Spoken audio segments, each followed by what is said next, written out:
Howdy.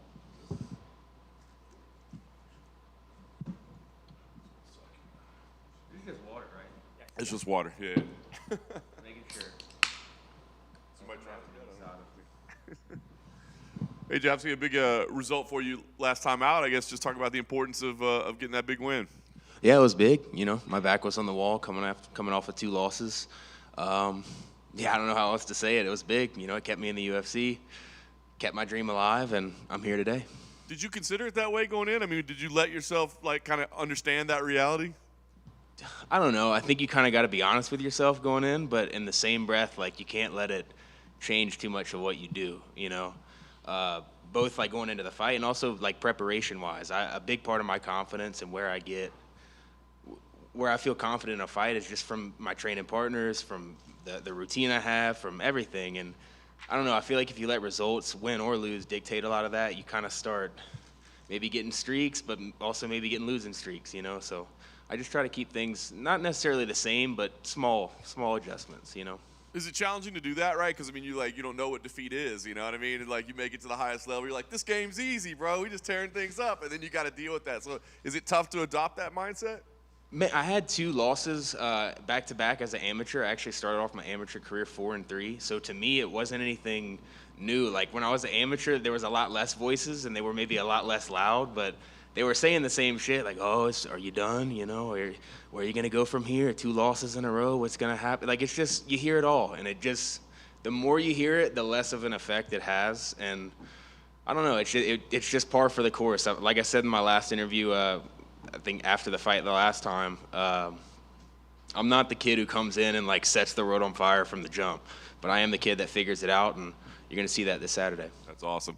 With that said, I guess, was the mood a little different at training camp this time or getting ready? I mean, did it have a little different energy around it coming off a win? I think the biggest thing, I switched up. Me and my girl moved out to Denver, I guess 3-4 months ago, back in June, I want to say. So I've been training with Factory X this camp, Mark Montoya and all those guys, and it's just been a great room to be a part of. And so was my room back home. It's just, you know, just a great room, man. There's a lot of up-and-coming guys. We had Jacoby fight on the Contender Series last night. We had Josh Frim fight last Saturday. We got Cody on the same card with me. It's just a lot of guys, like, pushing me past levels that I didn't even know I had. So I guess if anything changed, that'd probably be it. But as far as what I do, it's mostly the same. That's awesome. What facilitated that move?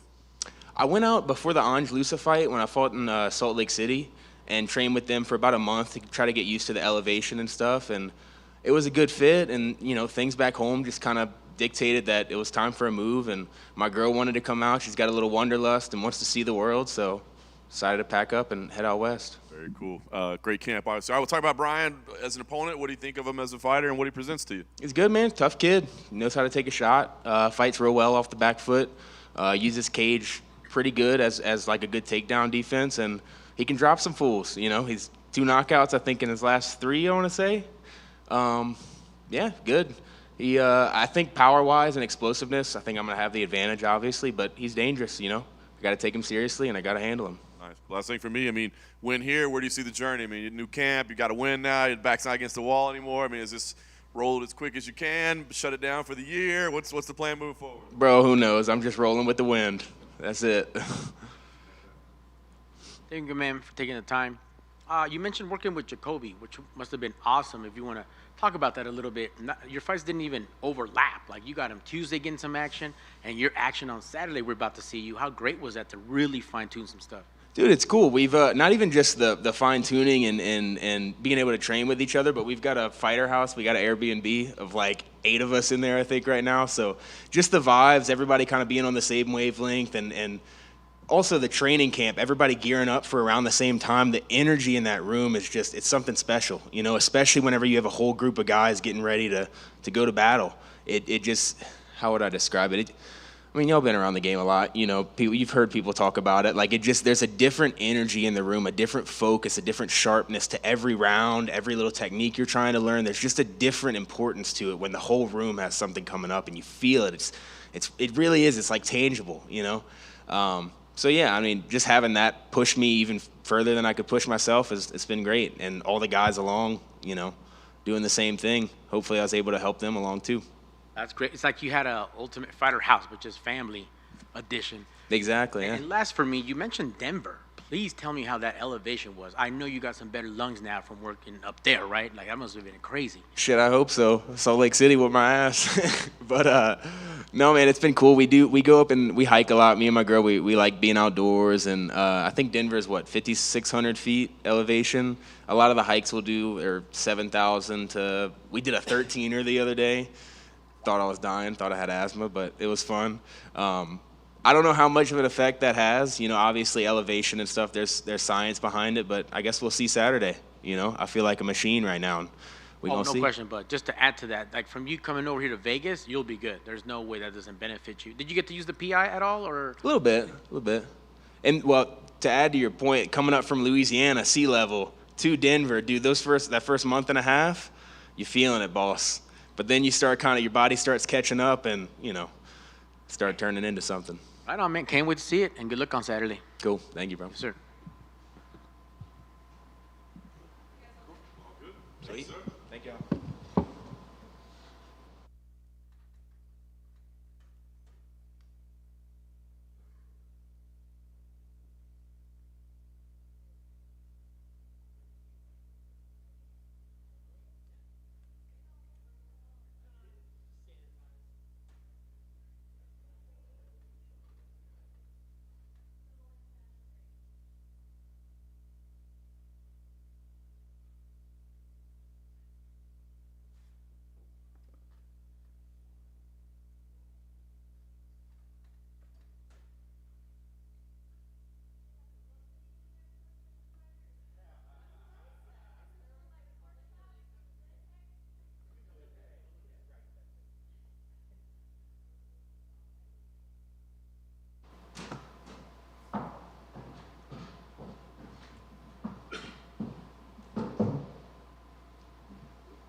Welcome back. I guess talk about the last. I mean, kind of a frustrating one last time out, right? I guess. Yeah. What was it like, kind of getting over that one?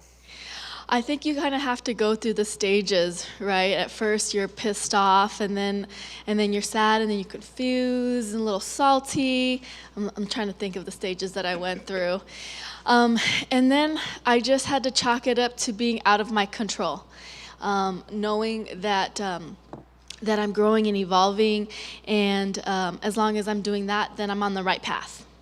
Is it difficult to take, because we always talk about, win or learn or whatever, right? But when it's a fight that a lot of people think you won and that you think you won, is it harder to get lessons out of that, of like, how do I get better? How do I improve? Because, like, I thought I won. It is, if you're not looking, but you have to look. And that goes along with life, too. There's so many things that happen to us in life where we're like, gosh, I thought I did everything right, but I guess I didn't. And you can easily fall into a place where you are salty about it, or you can, chalk it up to it wasn't meant to be, and look at the things that you can possibly change. And so what I sat back and thought about it, and I know that it's been kind of a hot topic the entire year as far as the judges' decisions on quite a bit of fights. And so for me, what I did was I actually talked to some judges, and I asked them what they were looking for in the fights, because at the end of the day, those decisions are in their hands. And as a fighter, I have an idea of what it is to win, but maybe they have a different idea. And if that's what I have to do, sometimes you got to play the game. And if that's a game, then I'm going to play it. If I want to continue to train, if I want to continue to fight, I can't just complain about it. I just got to play the game. It's awesome. Did you find them receptive when you reached out? I mean, were they standoffish, or were they willing to talk? Honestly, I was a little bit salty when I was I was like, y'all, what is your deal, man? I said, have you ever, it's one of those things as a fighter, like, you've never been in it, da-da-da-da-da. And the judge was like, actually, a lot of the judges train, and so just kind of getting the perspective kind of opened my eyes to the things that are important to them versus the things that are important to me. And so I think you just kind of have to pander a little bit to what the judges are looking for. Yeah, good on you for doing that. I wonder, like, when you have setbacks like that, I mean, I know how committed you are to your family and how long you've been doing this. I mean, does your passion waver for it? Is it ever like, dude, to hell with this? Like, why am I still putting myself through all these sacrifices and doing all this? I think that in life, our passions waver like that in general. It's like they're like seasons, right? And so I'm not gonna lie when I say that it did take a real toll on me. I put a lot of energy into winning that fight the last time, and to not get the outcome that I wanted. It was quite a letdown, and I was numb for a while. And like you said, it was like, gosh, there's so many other things that I could be doing with my life. Why am I still doing this? Da da da da da. It just kind of came full circle for me, this fight camp, and I was just talking in another interview about the same thing. When I first signed to the UFC and I was having my debut, I was just excited to come in here and perform and win. I just wanted to show the world what I was capable of, and nothing else mattered. And I think it's like that in life. Like when you fall in love, it doesn't matter what your parents say or whoever thinks that this or that wasn't meant to be, and you don't care because you're in love, right? And but then you let all the noise get to you. You let other people's opinions get to you. And I've just come to a point in my life where I don't want the opinions of others to dictate how I live my life. So I've really just quieted a lot of that down. My camp was really quiet this time around. I stayed away from social media quite a bit, and I just listened to my heart. I listened to my heart, and I would sit down after practices, bloody, sweaty, beat up, and just look around and realize why I do it. It's because I love it. I love the people that I'm around when I do it. I love the rawness of it. I love the challenge of it. And as long as I continue to remind myself that that's why I do it, then I think that I'll continue to pull energy from fighting. That's awesome. Well said. All right, so you're back. You got a rematch. Did that mean it was kind of a surprise booking? I think. Did this mean something to you to get this opportunity again, or is it just another fight? I've never had a rematch in my entire MMA career, so it's really exciting for me. This fight with Marina particularly, because her and I took that match with like 2 weeks notice. It was the main event. It went 5 rounds. We fought at 125 pounds, so it was kind of just like a whirlwind of, all right, huge opportunity, do it. And I thought I did really well for the amount of time that I had. We went all 5 rounds. I landed some really, really good shots. I just wasn't able to capitalize on those shots. So just seeing that leaves me to know that there's so much opportunity in this fight. This time we're fighting at 115, so she's going to have to come down. We're going to be closer in size. I think that I have the pace. I think that I have the cardio, the creativity, and I'm the more well-rounded fighter. I just have to capitalize on those things that I wasn't able to capitalize the first time around, and I believe that'll give me the victory. Nice. Last thing for me, I mean, it's not that long ago people were talking about title shots for her and that sort of thing. I mean, are you thinking about what this does, given where you are with the sport and your career? I mean, are you thinking rankings and what comes next, or is it just like, hey, let's just have a fight and enjoy it? Like I said, gosh, if a fighter hung so much on like a win or a loss or the rankings or where they're going to be for the title shot, it's very easily to get let down, obviously. I mean, I dealt with it. I've been dealing with it, you know. And so for me also, it kind of like takes you out of the moment. And when a fighter is performing at their best is when they're in the moment, when they're not thinking about anything, they're not thinking about the future, they're not thinking about the past, they're in the moment, and they're able to get in the zone and to perform in the zone. And that's what I'm most excited about, is to get in there and fight, to not think about what the rankings are, about how much I'm going to get paid after the fight, but to actually get in there and think, all right, these are my targets. How am I going to get the targets? How am I going to secure the most damage? How am I going to perform the way I do at the gym right here, right now? Michelle, thanks for taking the time.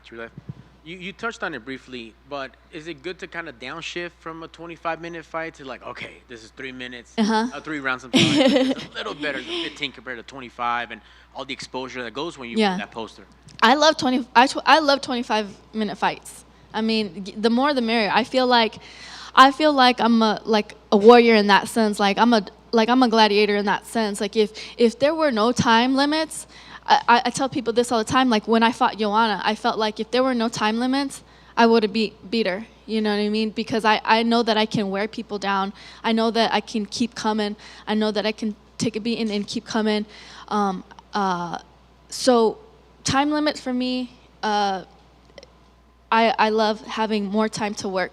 But with that being said, I think that it is in my advantage if I know that I can go 25, for sure I can go 3, and then I could push the pace at 3. If I can go 25, I can sprint 3. You know, I don't know if she can. Excellent. And speaking of your opponent, this rematch, you know, it's a new look, even if it's the same, you know, 2 opponents, but it's still a different weight class. And now her ranking is higher. So this is perfect if you could use that word to get that rematch, that revenge. Right. Say, I'm going to take this dub, and I'm also going to take your ranking and pop right into the top 10. Yeah, absolutely. Definitely an advantageous fight for me. And very similar to when I fought Paige, a lot of people were asking me if I was upset that there was so much, you know, media and attention on Paige. I was not upset at all. I was there for all of it. I wanted what she had. And how I would get it is to beat her. You know, when I beat her, I take all those chips. You know, that's how I feel with this fight. Excellent. And last for me, let me circle back to what you and John were talking about with this, like an education for judges. Do you see that beneficial, something that we can do going forward where the fighters talk to the judges and say, what are you looking for? Because I know my job, but what is your job? Right. I think it would be absolutely beneficial, but not only for the fighters to talk to the judges, but to the judge to talk to the fighters. Like, and then also for the judges to realize how hard it is to hold somebody up against the cage, how hard it is to, or you know, how much a leg kick sucks.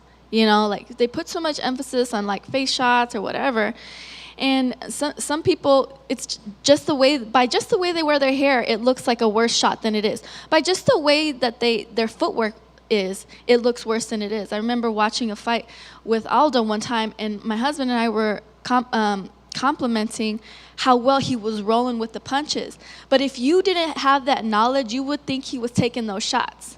You know, so I think all of those things need to come into play as a judge when they're watching these things. Yeah, man, it's it's a wild world out there right now, and something definitely needs to be put into place. I know that Invicta does like the round by round, and that makes sense to me. The fighter doesn't necessarily need to know, but it would be nice for the coaches to know, all right, you're up that round.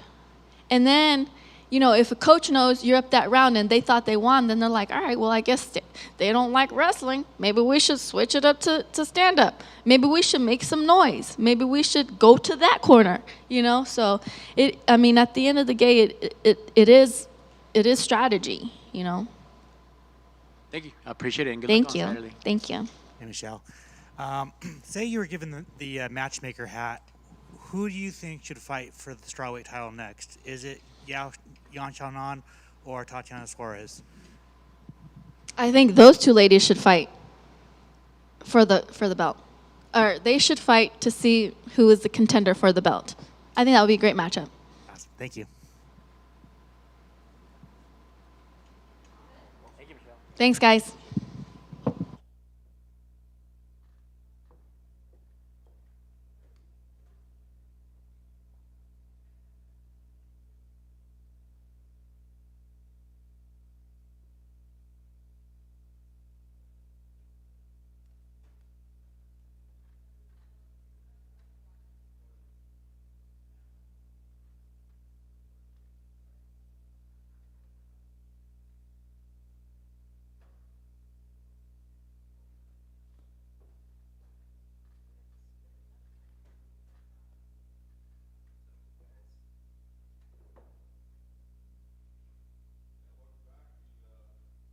back-to-back victories at this point. I guess how good does it feel to kind of be back on track, kind of where you were before the setbacks?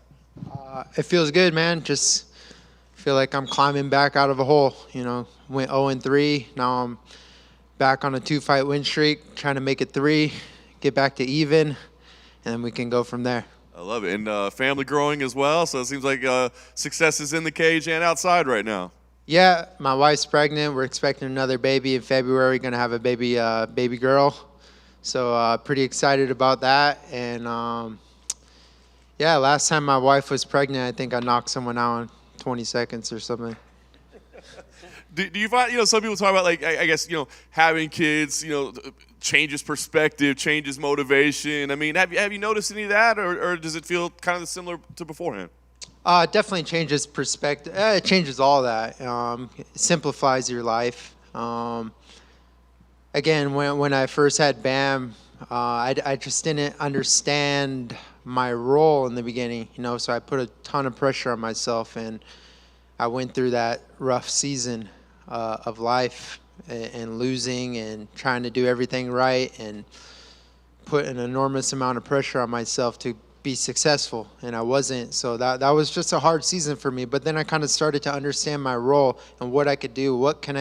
How can I be the best dad possible? And especially in those first couple of years of life, there's really not a ton I can do to give my son life. Like that's what my wife does. She's such an amazing mother. She breathes, feeds, does everything for that child. And for me, it's just to be there, be present, and then show up every single day and do what I do by going to work and be an example, standing back up when you fall, staying resilient, and just teaching them little examples in those ways. So, yeah, man, I love being a dad. It's probably the best thing ever. That's awesome. Have you been able to free yourself from that pressure of the professional stuff as well? I mean, it did feel like you were kind of hard on yourself when you were having the setbacks. Have you been able to kind of release yourself of that? A little bit. I'm not gonna lie. Like, I still struggle with it. I still struggle with, perfectionism. I still struggle with trying to do everything right, and I do. But I also give myself a little grace. I kind of figured out, and I understand the importance of brotherhood and friendship and community, and I have a sports psychologist, and like we talk about it weekly, and we talk about these things that we all go through as human beings, and so I'm still a human. So yes, I still deal with that, but at the same time, I know how to handle it a little bit better. Nice. Obviously, you're never afraid of fighting killers. Bryce Mitchell, a tough opponent. What do you think of him overall as a fighter, and kind of what he presents to you? He's one of the best. He's 14-1, I think 14 or 15-1. He's fought some of the who's who's, and he's beaten some of them. And I feel like people write him off because of one loss. So I'm expecting him to come back with a vengeance, and I'm prepared for the best version of him. It's interesting because you win here. There's not a whole lot of names above his, and a lot of them are guys you've already fought, right? So what are you hoping for? Win here. Are you hoping for fresh names in those matchups, or do you kind of want to go revisit some of those fights that you had?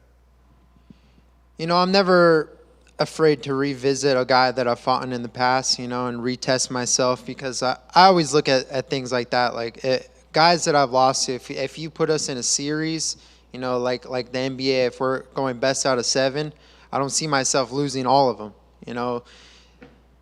Guys 1 through 15, these are number 15 could beat number 1 on any given day, and you guys all know that. This sport is crazy, and the results you want and that you visualize are never guaranteed. You can do everything right, you can still lose a fight, and that's just the beauty of the sport, man. I right now all I'm looking at is Bryce, but I definitely see myself with a win over him, moving back up the ladder. He's number 10 in the world. I'm number 12. And I've been up there before, too. I think I've been up to number 8. But those numbers don't really matter, man. It's just who's the best fighter on that day, who's going to show up. Last thing for me, you said you got the quick knockout last time the wife was pregnant. Are you hoping it's one of those fights? Because on paper, this looks like it might be kind of a fight of the night type fight. Is that what you're expecting? And do you let your mindset, think that way going in? A little bit. I always prepare myself for war. I prepare my body to go through the trenches. I I never underestimate someone like I'm just going to walk through them in the first round. Of course I want that. I expected, I wanted to knock out Nate Landwehr, and I tried and I dropped him, but that dude was tough and he kept standing up. So you got to be prepared to go 3 rounds, 15 minutes. That's what we signed the contract for. So that's what I'm ready for. That's what I'm prepared for. My body's in the best shape ever. My mind's in the best shape ever. And, yeah, you got to expect a war. Hey, Dan. Extreme Couture is on a roll right now. Is it motivating to see Sean win the championship?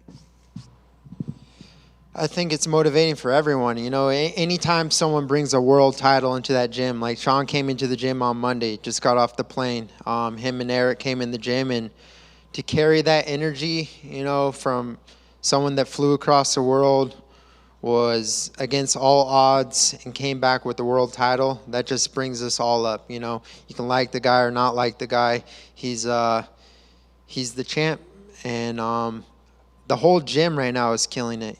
Just even on the regional scene, everyone is feeding off each other. There's something different over there right now. Eric's really, I don't know. He knows how to make that camaraderie, that team environment. Even though this is an individual sport, we all have individual schedules. When we get in that room and we're on the mats sweating, bleeding, crying, laughing, doing everything together, we're one, and we all build each other up. So, yeah, man, we got a great thing going right now, and I'm just excited to go in there and hope to carry that momentum. You're in the gym with Sean all the time, so what were your thoughts when he went in there and shocked the world?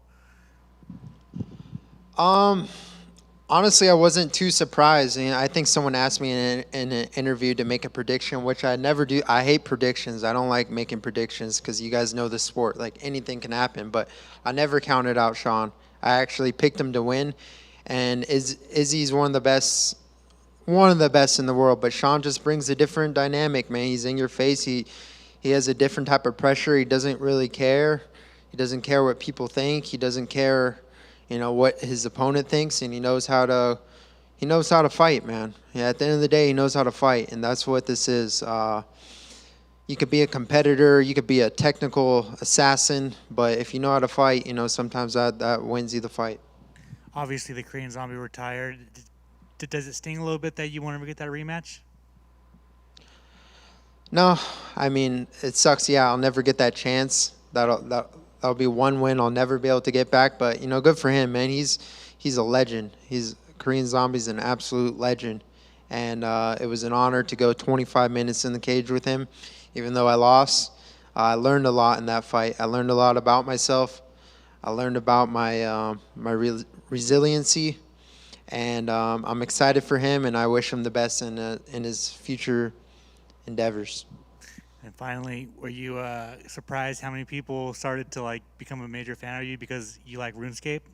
Yeah, dude, I started playing RuneScape at 12 years old because my dad broke his back, and he started playing it, he broke his back skydiving, and he was playing on his laptop one day, and I was like, what are you doing, dude? So I started getting online. That's how I bonded with my dad. I'd be in the other room playing on as a different account, and then eventually I just stole his account and then maxed it out. And it's kind of like a mindless, there's no end to it. So it always helped me in wrestling when I was cutting weight, or beginning of my fight career, I'm cutting weight. I didn't have to think about eating or doing anything. I could just go on there and PK some noobs.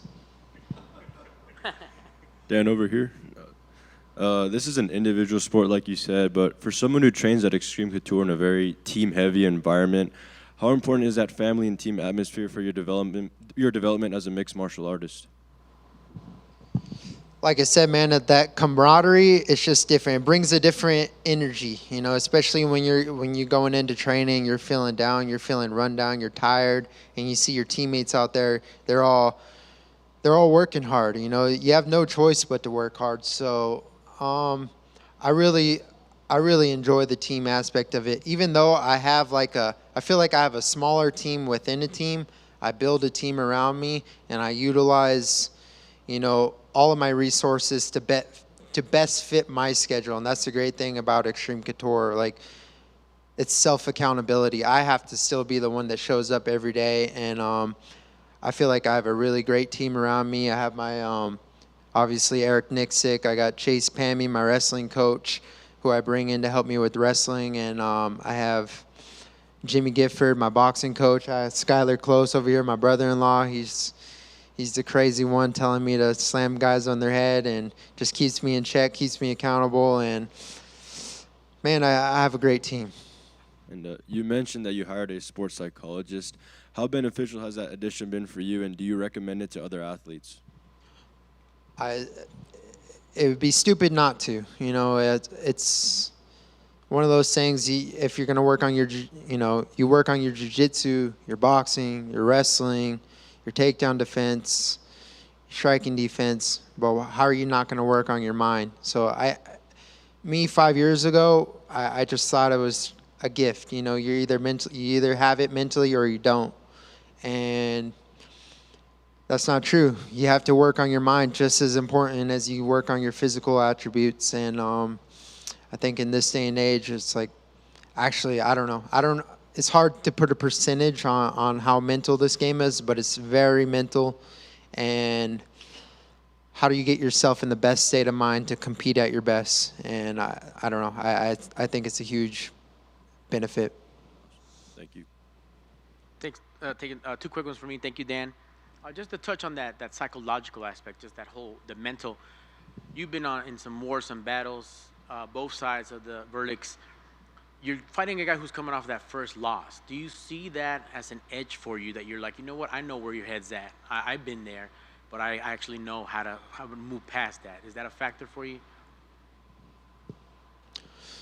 Not really, because honestly, I don't know where his mind's at. I don't know where his head's at, and I can only expect the best. You know, I can only expect he wants to come back with a vengeance, because, yes, I have been there.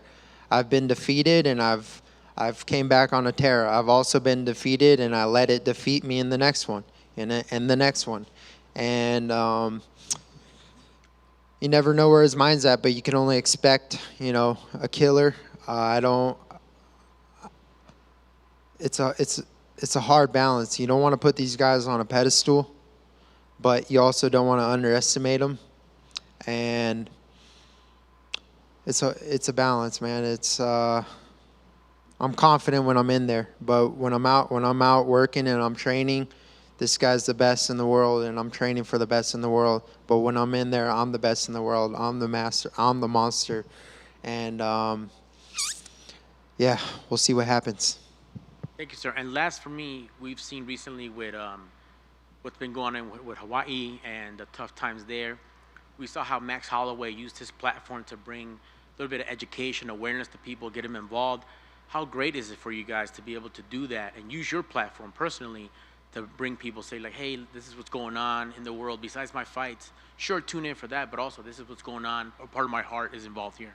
For sure, man, and we'll never forget. Like I haven't forgotten about my people back home, and it's when it first happened, and I was in the middle of training camp. Honestly, I felt this like almost a guilt.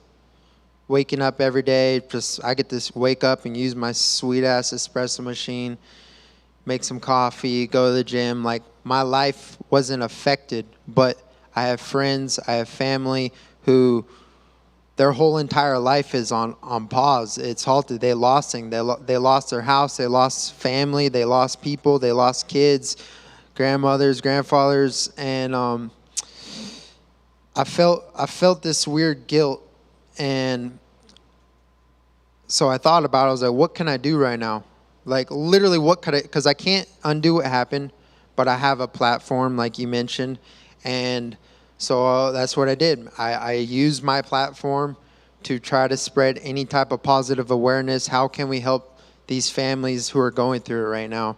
And I think that's what it came down to. Was there was tons of fundraisers, like tons of people funded fundraisers, which did amazing. I've seen them do millions and millions and millions. But then you start to think, like, where does this money actually go? Because this is going through Facebook, this is going through Instagram. Meta's in control of this. They're not releasing the money to this certain things. And then after like a couple weeks have passed, they created a page called Lahaina Ohana Venmo, and they linked every single family who was affected by the fires and attached their Venmos so you can actually donate and help those families. You could pick a family and help them directly.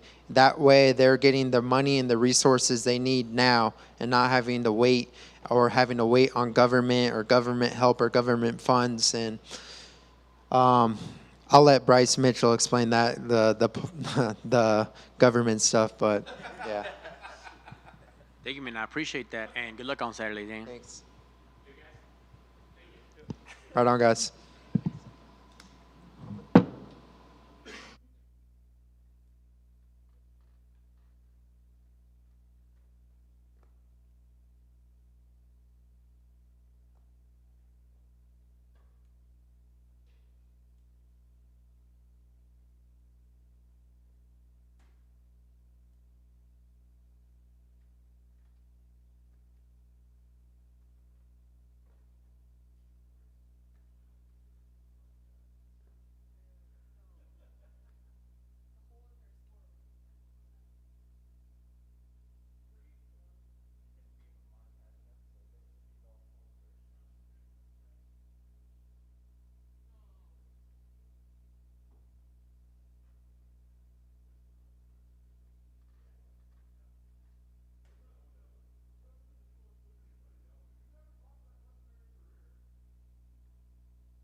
Ricardo, I know it's been more than a year since you've had a chance to compete. So I guess what's the feeling like right now ahead of your fight? Feeling home. I'm back. Big weight miss, obviously, last time out. I know there was some injury to blame there, I guess. But what lessons can you take, or was there anything you can change because of what happened? Yeah. Well, I think when we fail, we gotta learn from this, and I'm pretty sure I took all the lessons for this, and now I know this experience make me do better decisions in the future. So I think that's we are always learn. We never lose. So that's what I think. Nice. In retrospect, is there anything you would have done differently? Like maybe just withdraw from the fight, or what would you have done differently? Sorry. Looking back, Yeah. Is there anything you would have done differently? Like maybe would it have been smarter to withdraw from the fight, or something different? I don't know. I think it is what it is, and we gotta, like I say, learn from it, from this, and just keep going, keep improving, and that's how the journey is, right? Nice. Well, you're here now. You've got Charles Jourdain. Yep. What do you think of him as an opponent and kind of what he presents to you? Hard fight, really good opponent. He gonna brings the war, and I'm a warrior, so here we go. Yeah. On paper, it does look like it will be probably a battle. I mean, do you feel like it might be a back and forth type fight? For sure. I hope so. Very nice. And, a win here, what would it take for you to be consistent? I mean, I got to think you're frustrated that you haven't been able to stay consistent over the years. Is that the goal moving forward, to be able to fight more frequently? Yeah, I would like to, but, we plan things, but it's different to, things happens different, So you gotta, for me, I put my life in God's hand. So I know He's working on my future. I know I have something in the future waiting for me. So I just gotta be patient, keep working. I'm every day at the gym, and I think that's gonna be the same always. I'm gonna be always training, always in the gym. It's every time they send me a fight, I say yes, let's go, and I think that's it. One day soon, probably, we're gonna be getting all the stuff we invest in this career. Yeah. So I know my time will come.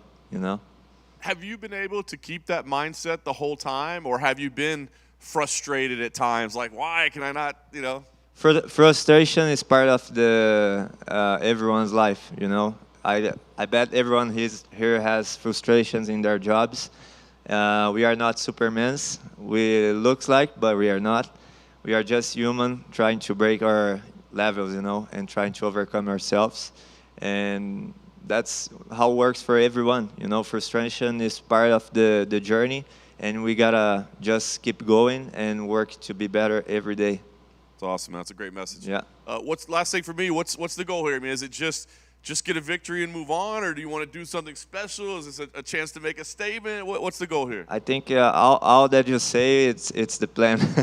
But yeah, definitely, I want to go there and take the best of me, overcome my levels and get this win. The victory, doesn't matter how, is what is in my mind. Just win, always.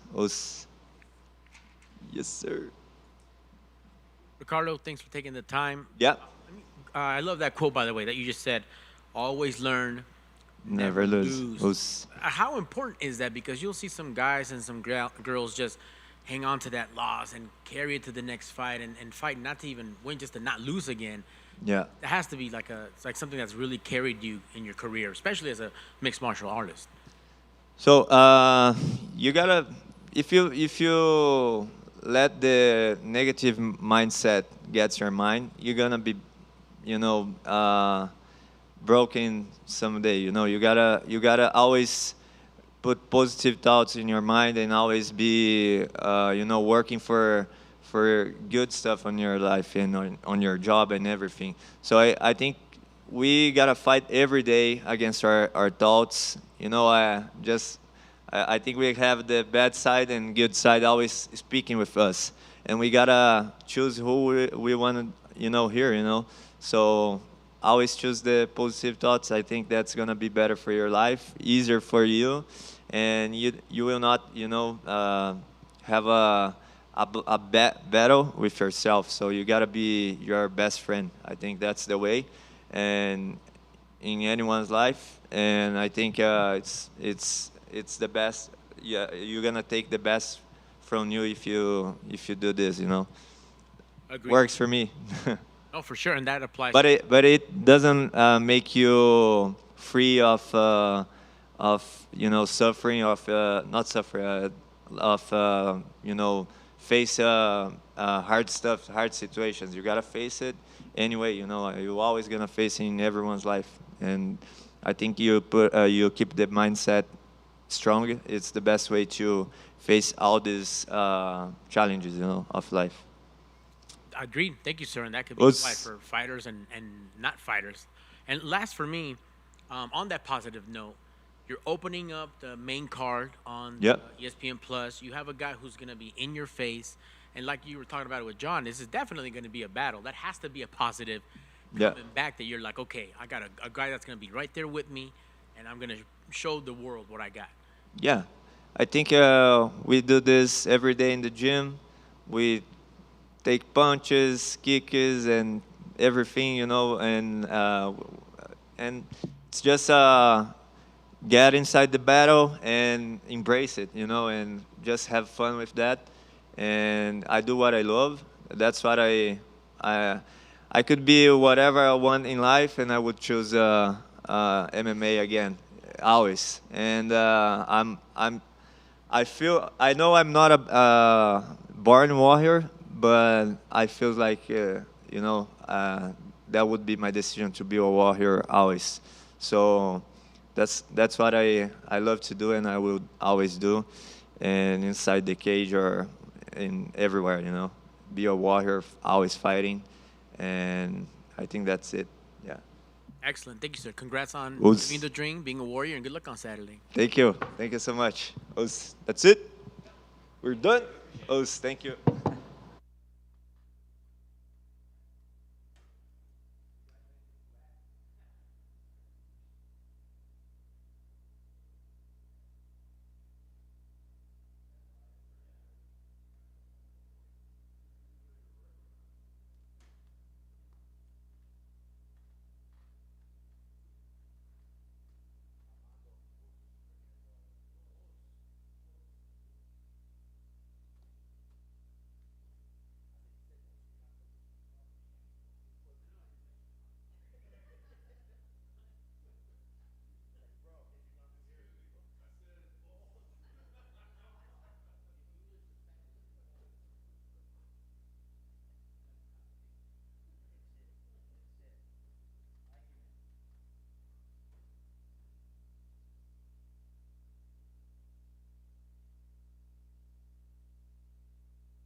Good morning.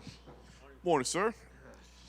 So last time out, obviously got a big win. I guess just how important was that for you, maybe mentally, confidence-wise, just to get back in the win column? Yeah, it was also important for my job. It would have been 3 losses in a row. That would have been awful.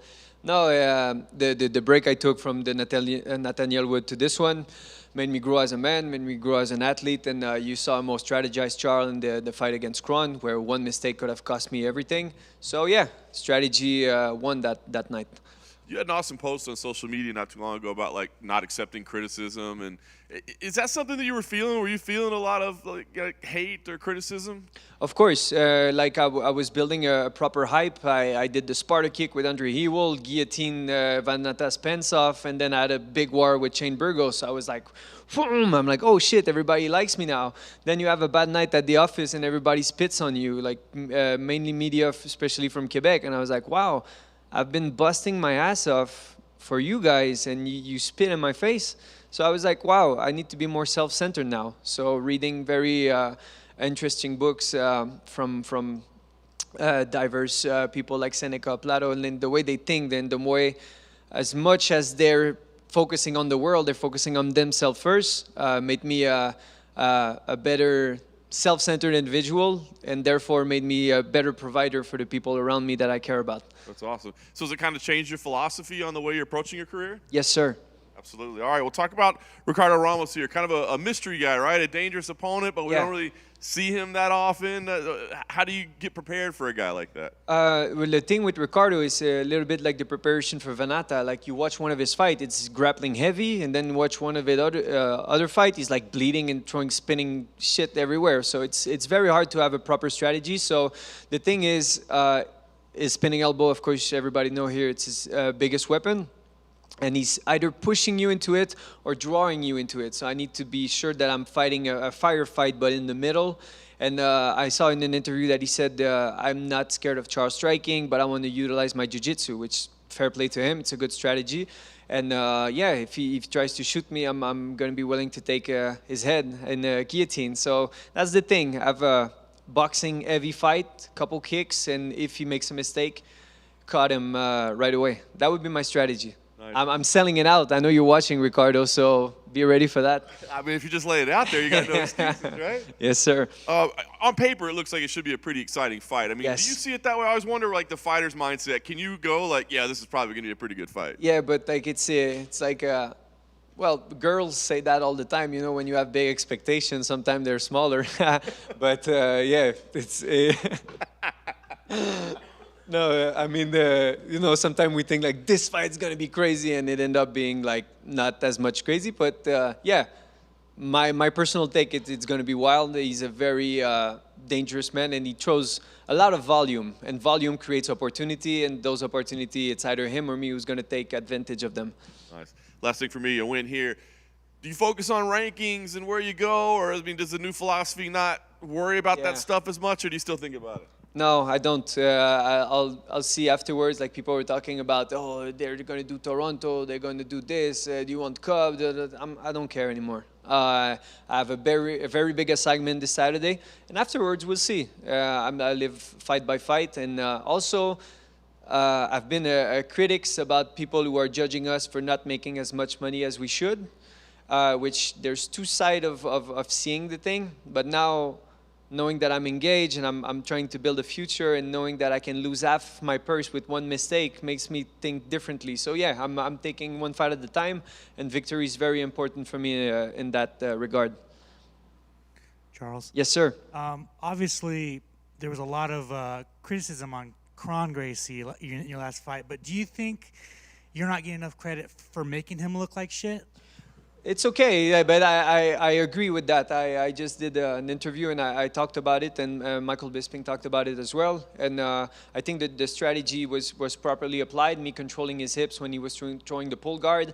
Me when he was trying to pull guard, putting him against the cage. So people think, oh, it's heavy on me. No, his weight is on the cage. So yeah, we worked on all those things. I had like crazy amount of black belts destroying me for that fight to prepare me jiu-jitsu wise. And yeah, I think the strategy was properly applied. And we're talking about a guy who has a win over Caceres, who is a ranked guy. I'm not, and we had a fight of the night against Cobb, who was properly ranked when that happened. Of course, time made a factor, but my preparation did as well.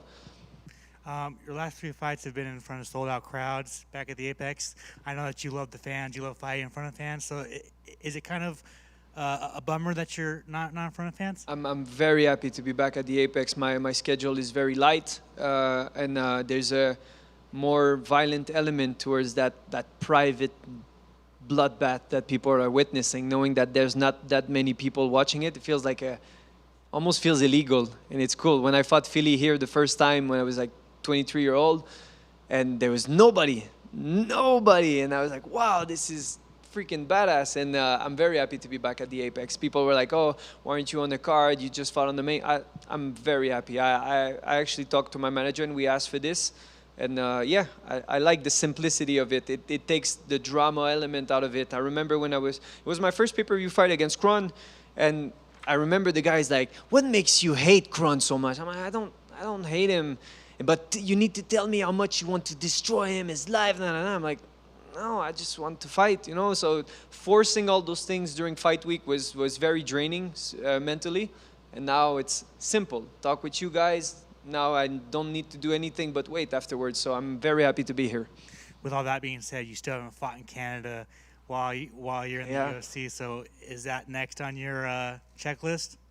Yeah, but every time I plan something bad happened or something, so I'll live day by day, but we'll see. Of course, it would be interesting in January. The timing fits perfectly, but I have a very big assignment to not eat a spinning elbow on Saturday, so I'll focus on that. Thank you. Yes, sir. Carlos, continuing along those lines, I know you just mentioned the switch to a more self-centered mindset. Yeah. But as a Canadian, how is it like for you to see the influx of more talent coming out of Canada as of late? Can you repeat? Sorry. How is it like seeing the influx of talent coming out of Canada? The new wave, let's say. But like I'm still younger than the new wave.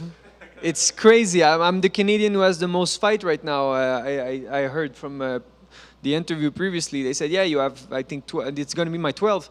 So I'm still 27, and I'm seeing those up-and-coming guys fighting at Dana-White contenders and everything. But like I said, I'm still younger than these guys. But it's good to know that I have a positive impact. They cheer on for me. Wow, this is the time, and I forgot his name. Mike Malott, sorry, Mike. I know your name. Mike Malott sent me encouragement. Kyle Nelson as well. Like all the Canadians are kind of brushing together and pushing me, and I'm very happy for that. I'm behind them, and they're behind me, and it's a cool red flag bunch of fighters. Obviously, we're seeing the growth of the UFC and MMA in Mexico. What do you think needs to happen for that to continue, like in Canada, for them to continue to get this significant growth of mixed martial arts out there?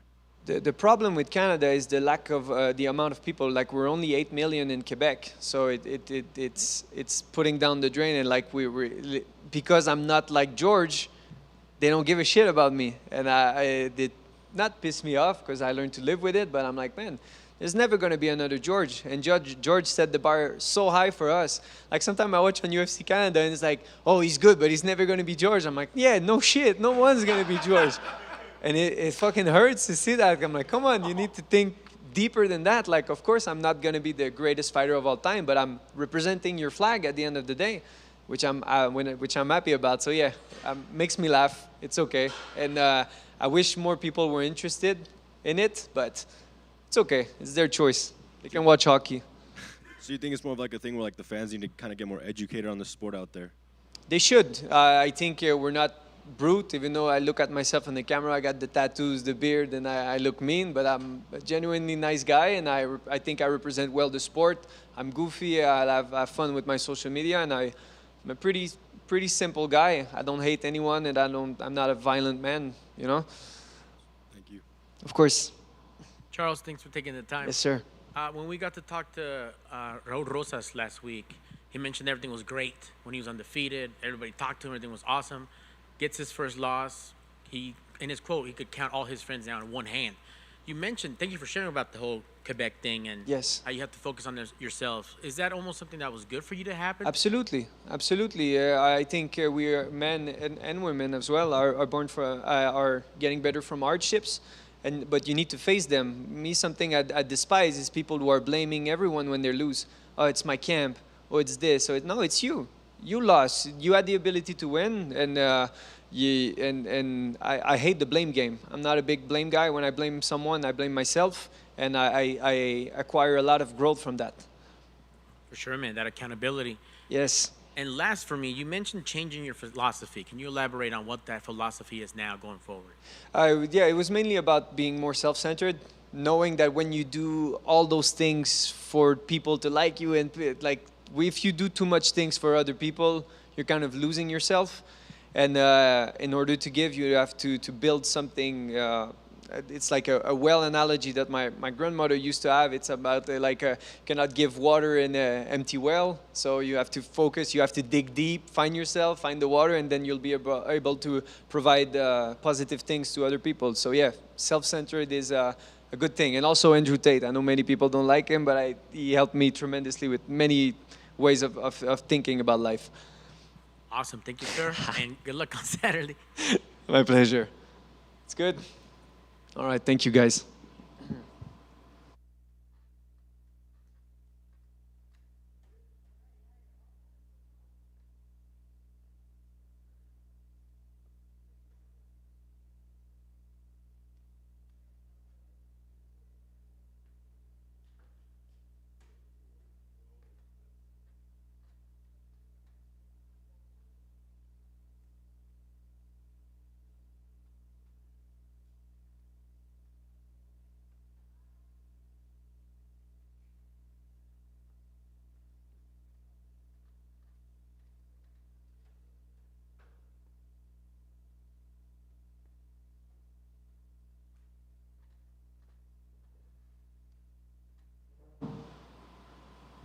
What's up?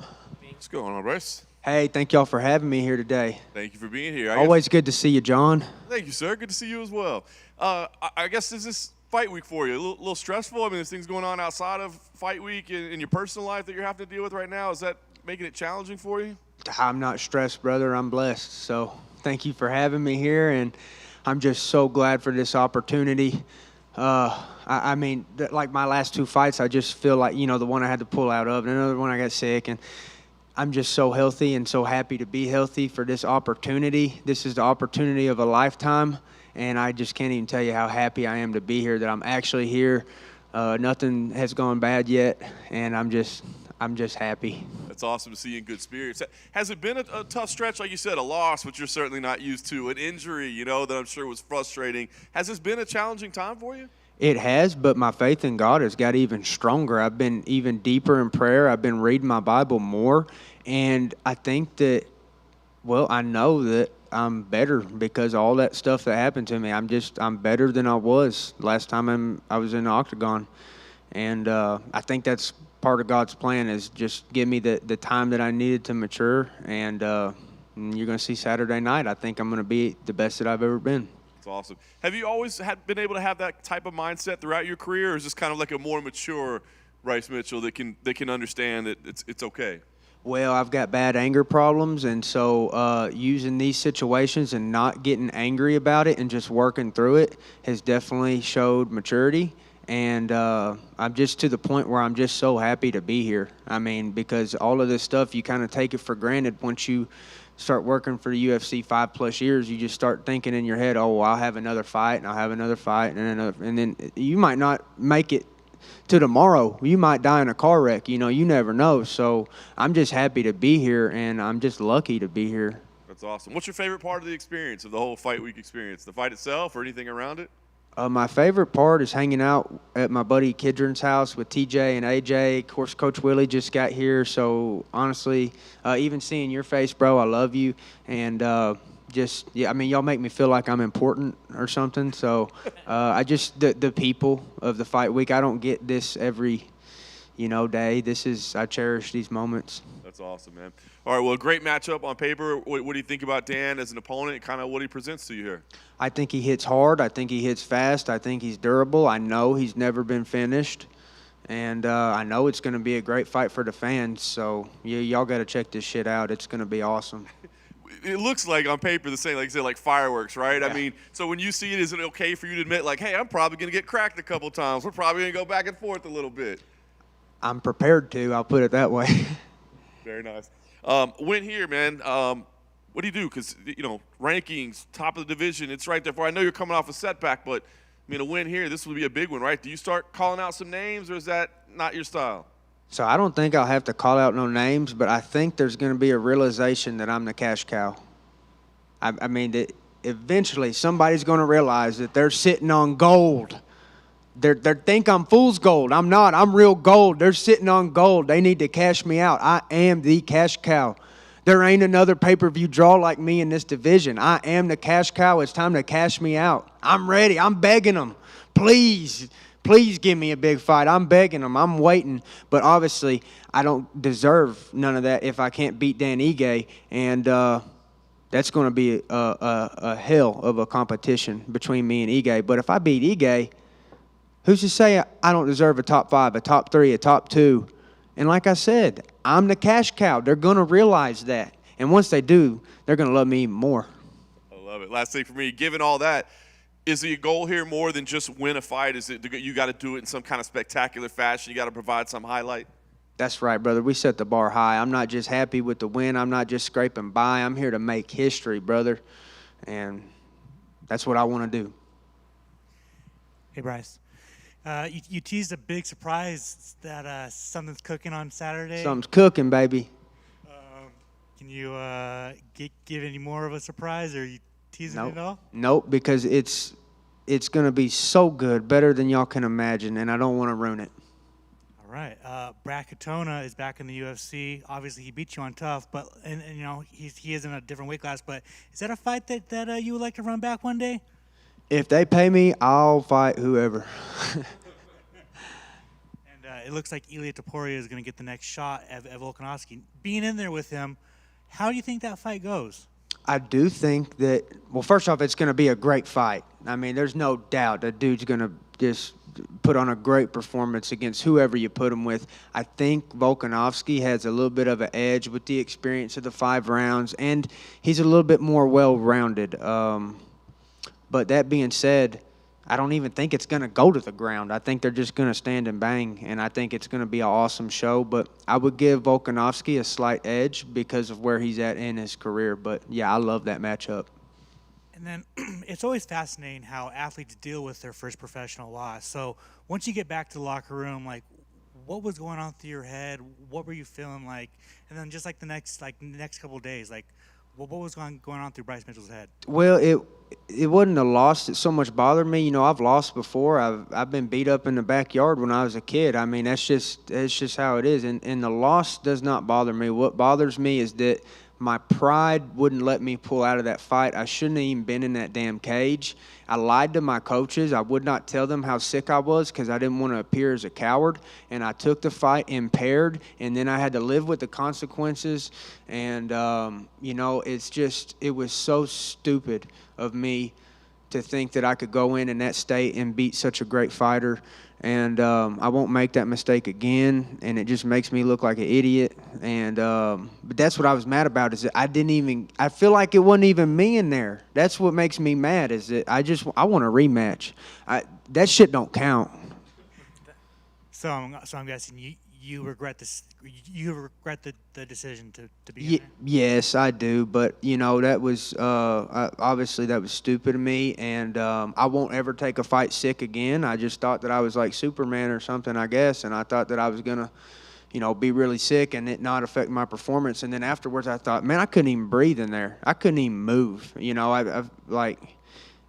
Trust me, I felt stupid. And obviously, AJ did not get the contract for the Contender Series, but man, he showed he always shows how much heart he has in every single fight he is. Just what were your thoughts on that fight? AJ is the epitome of heart. I mean, he's heart and passion and love embodied into a fighter. I mean, this guy, you cannot break him.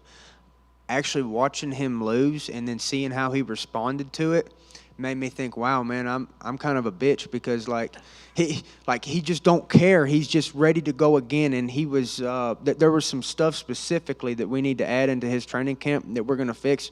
He ain't done. He ain't even got started yet. I'm telling you right now, that Savage is a problem, and all y'all did was piss him off. I'm telling you, he's coming back 10 times harder. And watching how he handled that loss so well, made me reflect on myself and say, man, I need to be more like this guy.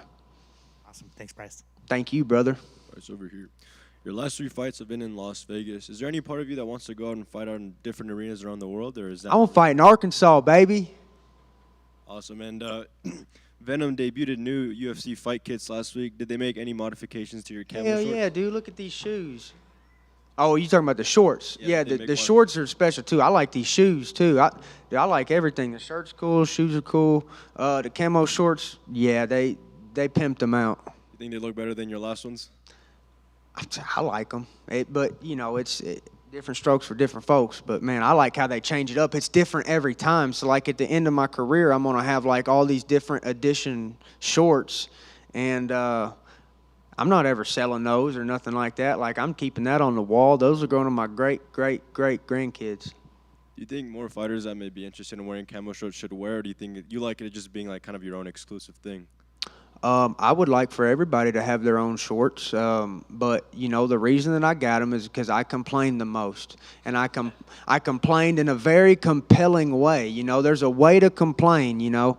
I've lived with women long enough to know how to complain to get what you want. And you can't overstep boundaries. You just got to keep pecking and pecking and pecking. And that's what I done for 3 years. And I finally got what I wanted. And not only did I get what I wanted, everybody was happy about it. You know, nobody was mad. Nobody is, you know, so, man, I just did that perfectly. And I prayed for those camo shorts, actually. That was the main thing, is because at one point during that Rona, they told me that I wasn't going to be able to get the shorts because production was shut down. You know how Rona shut everything down. Well, I started praying. I said, God, please let me have these camo shorts. Please, God. And I'm telling you, then I talked to Hunter Campbell. And after some prayers and stuff, I talked to Hunter, and then he made it happen. But that was God. Thank you. Thank you. Bryce, thanks for taking the time. 2 quick ones for me. Kind of piggybacking off what you were talking about with Hero, from the shorts, the camo, the look, the brand, the Thug Nasty. How important is it for you in your career and in general as a fighter to be a brand, not just a professional athlete, but, you know, like what you just said about, like, cash me out. You know, I'm the cash cow, like, just to be a brand. That's right, brother. That's what it's all about, is being yourself in here, and that's what people love. And I'm just glad for the opportunity to make infuse my personality into what I'm doing. I have no problem fighting, but my favorite part is just getting to say what I want, do what I want, live the free life that I live. That's what I love about this, of the UFC. It gives me freedom. I'm in here fighting for my freedom. You can't be in no NFL team talking how I talk. You can't be on no NBA team talking how I talk. UFC gives me freedom to be who I want to be, and that's what I love. That's why I go in here ready to die, because this is the free. I can't have no other job that gives me this freedom, and that's what I love, brother. I'm free. That's awesome, man, that you use your platform. And I'm sure and last for me, I'm sure your testimony grew with these trials and tribulations, tough times. You know, they might not last, but tough people will. How have you been able to just level up with that? And are you grateful for that experience, even with the losses and the bad decision-making that you admitted? Like, I'm going to grow from it. That's right, brother. And I can't even answer the question, because you said everything that needs to be said in the question. I've matured. I mean, literally, what you said is just perfect. You hit the nail on the head. I'm better because of all this stupid shit that I've done. Thank you, sir, and good luck on Saturday. Thank you, brother. Bryce, I just got one question for you. You were at the PI the other day, and you ran into 2 other fan favorites there, Ricky Tercios and Trevor Peek. Of course. What was that interaction like, and was there cameras around? Because I feel like the conversation between the 3 of you is something we all probably would have wanted to hear, right? Man, it's just 4 good old boys hanging out in the hot tub, man. I mean, shoot, we had a great time. I got Trevor's number now. Trevor's invited over to my place. I got a little mini gym at my house. It's like a 20 by 20 with a 6-foot-tall wall. So me and Trevor are friends now, and AJ, we're all going to train together. So, you know, we're ganging up. We're teammates now. We're going to train together and be friends. Thank y'all.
Hey guys.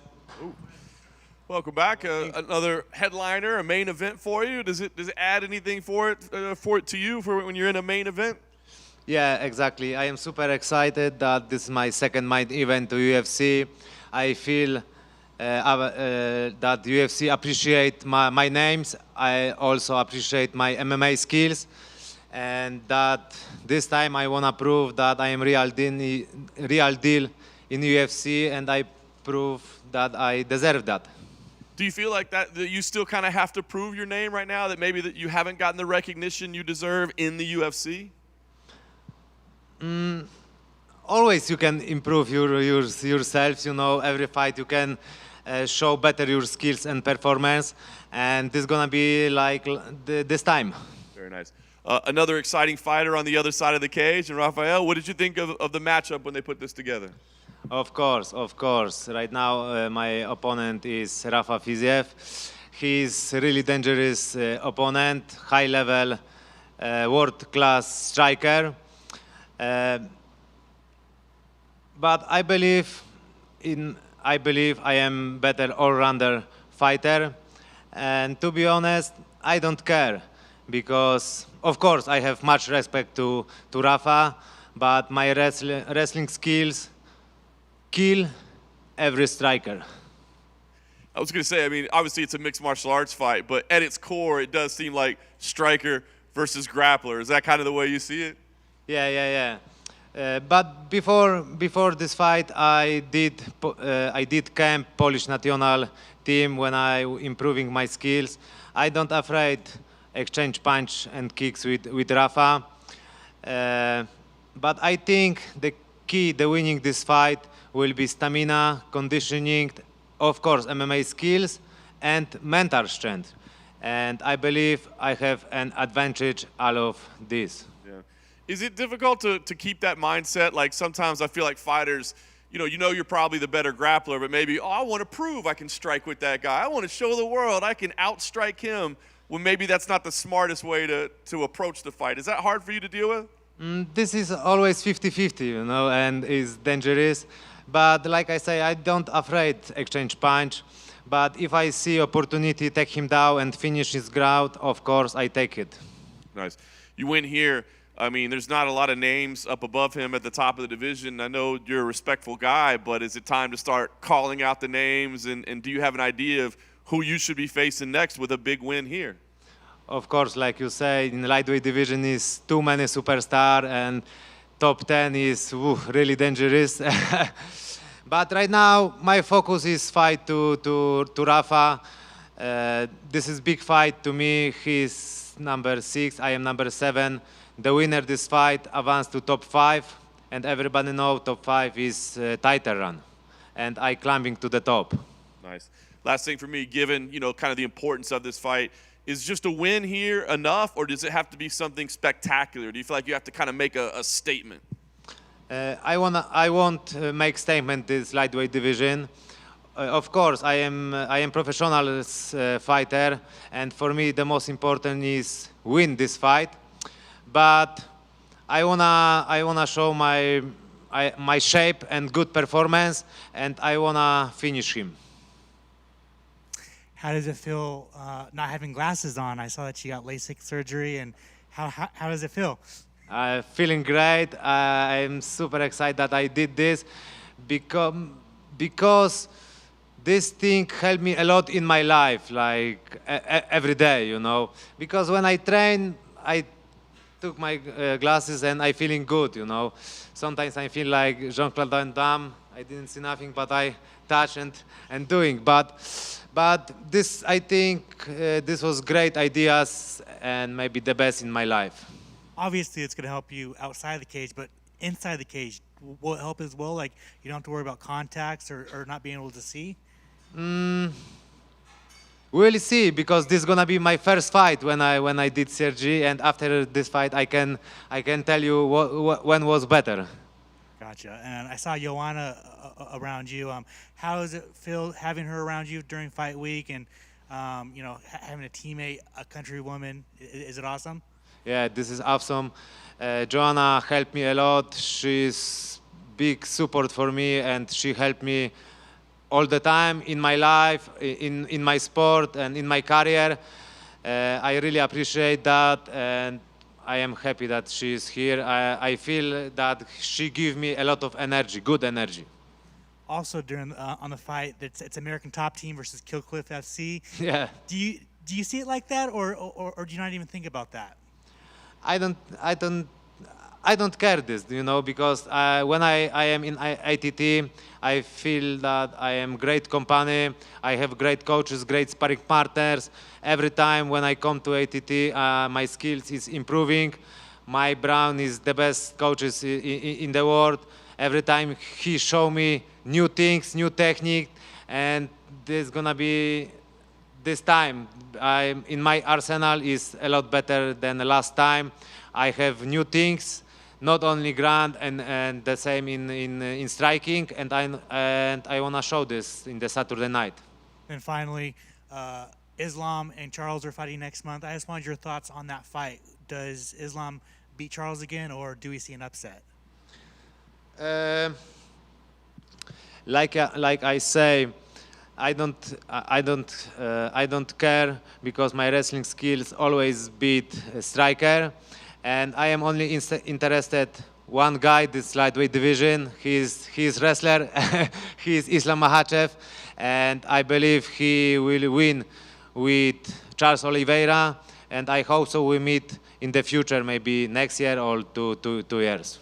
So you feel your wrestling is good enough to negate his wrestling? Basically, your wrestling is better than his wrestling? One more, please. Do you think your wrestling is better than Islam's wrestling? I think so. We'll see. I have to meet him in the octagon and fight with him, and then we get the answer who is better wrestler. But in my opinion, I am the best wrestler in the lightweight division. I take him down everybody. This is not problem for me, and this will be the same time in Saturday night. Thank you. Thank you. This over here. Last time out, you took a short notice fight against Jalen Turner. You had to dig deep there, but you got the nod at the end. What were some important things you learned about yourself in that fight? Oh man, my last fight was trouble because this was short notice. I have a lot of bad things before this fight with visa, travel, and no camp, no preparation, no nothing. But this fight showed me that when I don't have camp and don't have preparation, I can beat the dangerous fighter like Jalen Turner. And my will to win pushed me forward this fight, and I get to win. So right now I have full camp, full preparation. I have stamina and conditioning to 10 rounds. And right now, really guys, I am a lot different fighter like last time. And a former opponent of yours, Arman Sarukian, has been pretty vocal about wanting to fight another former opponent of yours, Beneil Dariush. If those two were to get matched up, how do you see that fight going? It's interesting matchup. I don't predict who gonna win. I will be watch this fight for sure. I am only interested how will be performance to Dariush. Because when he fought with me, his performance was super good, his conditioning was super good. But when I saw his fight with Charles Oliveira, his conditioning was bad, because when he stand up to first round, I think he was super tired, and because he lose. So we'll see. Really interesting matchup, and I will be watch for sure. And I saw there what you mentioned about the LASIK. Congratulations on that. So are we going to see like a new mythical fighter, full vision, Mateusz Gamrot this weekend? Please, one more time, because are we going to see a new mythical fighter, a fully correct vision, Mateusz Gamrot this weekend? Yeah, I want to prove that I'm real deal heel, and I will be UFC champ soon. Yeah, I want to show my really good performance, what I learned from my last couple months, and really I can't wait to step in the octagon. Thank you. Thank you. Mateusz, thank you for taking the time, talk to media. You mentioned earlier Polish national team. Yes. What was that like? What did you guys do? What did you work on? Just that experience of working with such top level guys to just make you better. Yeah, for sure. This was great experience for me because when I get offered to Rafa, I looking for like the best sparring partners and guide from striking. And coaches from Polish national team invite me to the camp. I train with the best guys to Poland. These guys is European and World Championship. I really good experience from this. I think my striking skills is a lot better than last time. And like I say, I will be don't afraid exchange punch with Rafa.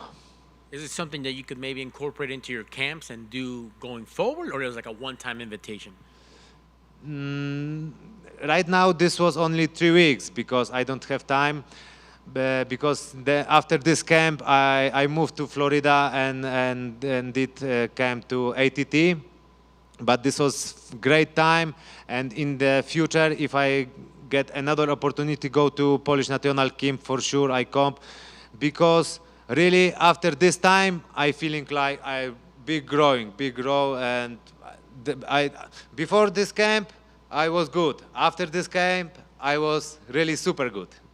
Excellent. Congrats on the growth. And last for me, that move to Florida, how beneficial was it? Did you feel like, I should have done this sooner, or it was just a great idea? The decision to move, you said, to go to Florida, as far as like improving your camp, your career, your fight IQ? But move to all the time or what? No, because just I don't understand. When you went to Florida. Right now? Yes. How has that been for you, your camp, your career, just everything as a whole, just the Gamrot brand? Maybe I don't understand the question, but all. Just the move that he mentioned in being in Florida, just how it's been for him as a fighter, his career, just. Yeah. No, okay, right now, all the time when I am in ATT, this is great time for me because always I get new techniques, new skills, improving my skills. This is great company for me. I feeling great atmosphere here. Coaches, sparring partners help me a lot, show me a lot of things. I love back to Florida, but in Poland I have family, I have kids, and this is difficult time for me. I really miss for my kids and my family, but the same, this is like more motivation for me because when I am in ATT, this is just focus, no distraction. I spend time only small room, train 2-3 times in the day, did nap, concentration, and that's it. This is like the perfect time to did camp, and after this go to show to UFC. Okay, thank you, sir, and great. Can't wait to see it all together on Saturday. Good luck. Thank you so much. All good. Thank you so much, guys.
Back How's sir. everyone doing today? Guess wins don't get much better than the last one. I mean, I guess talk about what that victory meant to you. Well, I guess like circumstantially, like it doesn't get much better. You know what I'm saying? Being in front of your hometown and getting a quick finish and everything like that. But I got a lot of goals left. You know what I'm saying? Is there's still a lot of things I want to do. So that is by far the best moment of my career up to this point. But I'm looking to have a lot more really great moments. You know what I'm saying? Was it almost obviously that is the ideal scenario, is like throw one punch and be done, but like the whole build up and then the fight be over like that, did it almost feel like where's the release I'm supposed to get here from all the training? Oh no. Never, man. We don't get paid by the hour, you know what I'm saying? Like, let's get in there, let's get out of there ASAP, you know what I'm saying?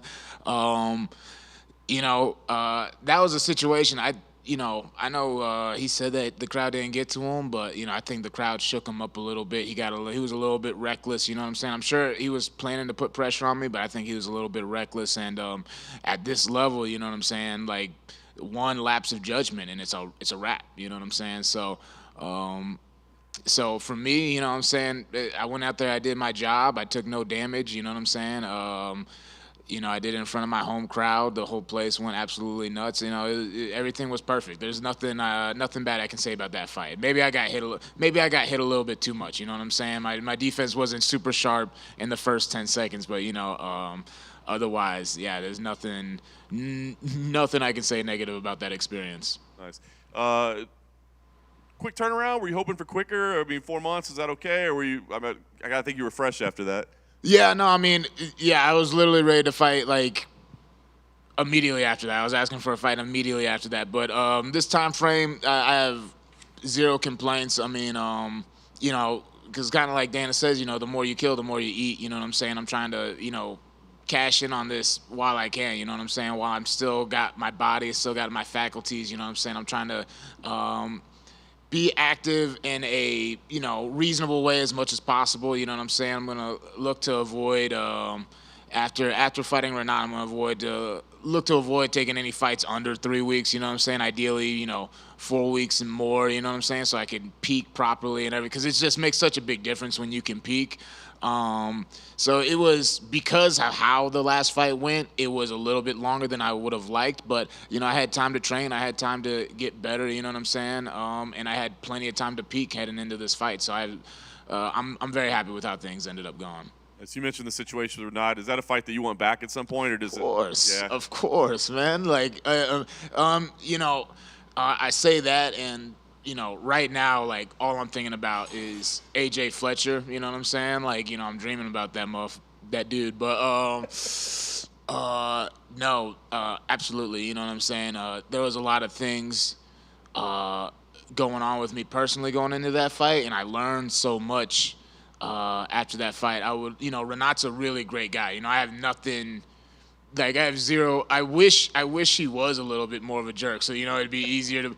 But just how good he is alone, that's all the motivation I need. Because a win like that, even if he's not currently ranked, I feel like beating him is a way tougher challenge than beating some of these ranked guys right now. Sure. All right. Well, like you said, you do have AJ right now. What do you think of him as an opponent, and kind of what he presents to you? Dude, AJ is a tough dude. You know what I'm saying? He's a really, really fast, explosive.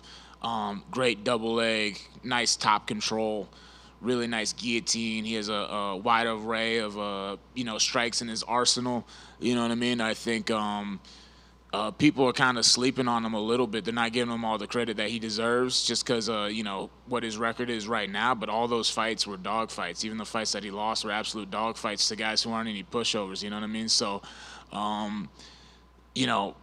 AJ's a killer, you know what I'm saying? And that's how we've approached this fight, you know what I'm saying? We're like, I've never, and I say this before every fight, but I really mean it, you know what I'm saying? I've never been in better shape. I've never been more sharp. I've never been more technical. We've checked off everything getting ready for this fight, left no stone unturned. So AJ's a really tough guy. But, I'd be lying if I said I wasn't going to be looking to be the first person to finish him in his pro career tomorrow, or Saturday, my bad. I like it. Last thing for me, you get that done. what's the goal? I mean, are you laying it out? Are you trying to fight again before the end of the year? Are you trying to shut it down until next year? Like, what would be the plan with a big win here? I would love to fight again before the end of the year. That would be ideal. You know what I'm saying? But you know, all these things are unpredictable. You know, we've got to get through the fight and see how my body is afterwards. But if I'm healthy, there's not even a question. I want to get in there before the end of the year. You know, I feel really good right now. I feel like I can make a really solid push. You know what I'm saying? The amount of time that I have before the end of the year, you know, there's still some time to get in there and improve my skills before I get back into a fight camp and have to get sharp and, you know, focus on a game plan and whatnot. So, you know, I feel like I'm fighting at the perfect time to be able to make another turnaround and fight at the end of the year. But like we said, first things first, Saturday night, I got to deal with AJ Fletcher, and then we'll go from there. Bryan, fourth fight at welterweight. I think you said in another interview you have your weight cut basically down, and you've improved on it. What I guess can you kind of share what's how you've got your weight your weight under control? Well, I mean, my weight was never really like out of control. You know what I'm saying? I think, cause I think the last fight, I was going into my weight cut with a lot of complacency. Cause what a lot of people don't know is the fight before that, I got sick during my weight cut, and I got really, really sick, and like no one thought I was gonna make weight, and it seemed like a miracle that I made weight. So, you know, me not appreciating the fact that it was a miracle, I was like, in my head, I was like, yo, I can make, it doesn't matter what the circumstances are. My body's going to produce weight, sweat, and I'm going to make weight no matter what. And I got a little complacent, and I did things like I didn't follow my normal weight cutting routine. And, you know, I paid for it, you know what I'm saying? My body stopped cooperating with me during my last weight cut. And so, you know, we've made notes of that, you know, me and my team. You know, no fan or every interview I do, you know what I'm saying, they're reminding me about that. And I did come in a little bit lighter coming into this fight. I came in, which is awesome because I feel stronger than ever. I feel like I have more muscle than I've ever had. But I came in a little bit lighter just to make it a little bit less stressful. I feel like even when I had my long hair, that was always the fallback. I'd be like, well, worst case scenario, I could cut my hair. You know, it was always way too dramatic, always way too stressful. And so, you know, we're kind of trying to come in a little bit lighter to make it a little bit easier. But we got our regiment that we're going to follow, and we're going to take care of it. No drama, no stress, make weight, and put that all behind us. Feels like every time you weigh in, social media is always like, they have like social media scientists, yeah, social media doctors are like, yeah, this guy's having a weight. Yeah. Do you find it comical? Man, dude, what's wild about like being on this side of things, because, you know, you're a fan of sports your whole life, you know what I'm saying? And, you know, just from like being on the show to like actually being a fighter now and whatnot, it's crazy because you realize just how much BS is out there, you know what I'm saying? Like, you realize how much people, like, actually don't know what they're talking about. Like, because before you hear something, you're like, that makes sense. That sounds like an educated opinion. And then you're on this side of things, you realize, oh, man, most of these people have zero clue at all what they're talking about. So, you know, a lot of times I see things, you know, I chuckle, you know what I'm saying?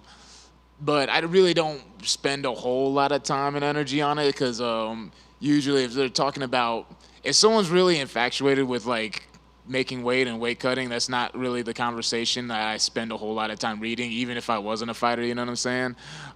So, you know, it's just ironic just all around, just watching opinions from people who have no idea what they're talking about, you know what I mean? And finally, there's two Ultimate Fighter winners on this card. You and Muhammad Usman. Yeah. Who's the better tough winner? Come on, man. You know it's me. You know, all respect to my boy.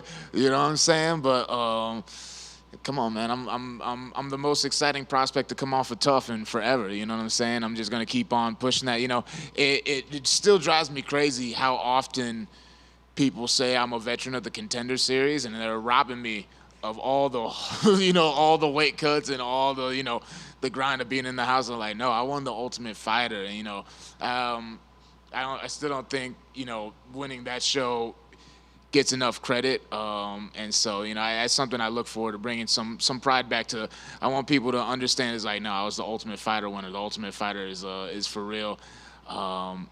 But yeah, no, I think it's interesting too, because if you count my Ultimate Fighter fights, I think this fight, don't quote me on this, you might have to look this up and fact check me. I think when I went on Saturday, that'll make me the most winningest fighter in the Apex. I don't know, I could be wrong on that, but if you include my tough fights, I think that's a fact. So, shout out to Tough.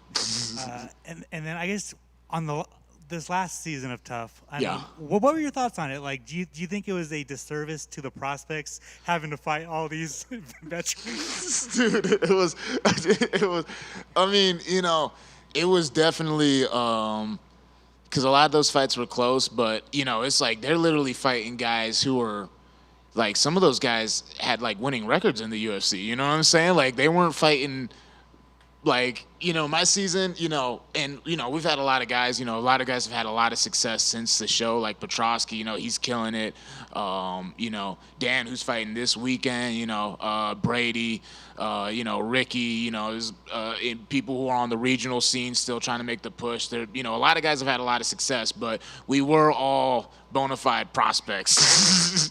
Like, these guys were fighting like real deal, like veterans who've seen like the very highest level of the sport. So at first when I saw that, I was like, that's kind of interesting, you know what I mean? And then yeah, I don't want to say it's a disservice, because at the end of the day, we're fighters, you know what I'm saying? It's like, if you're on something like the Ultimate Fighter, you got to be able to beat this guy. If you want to be in the UFC, you have to be able to beat this guy, because you're going to fight this guy anyways.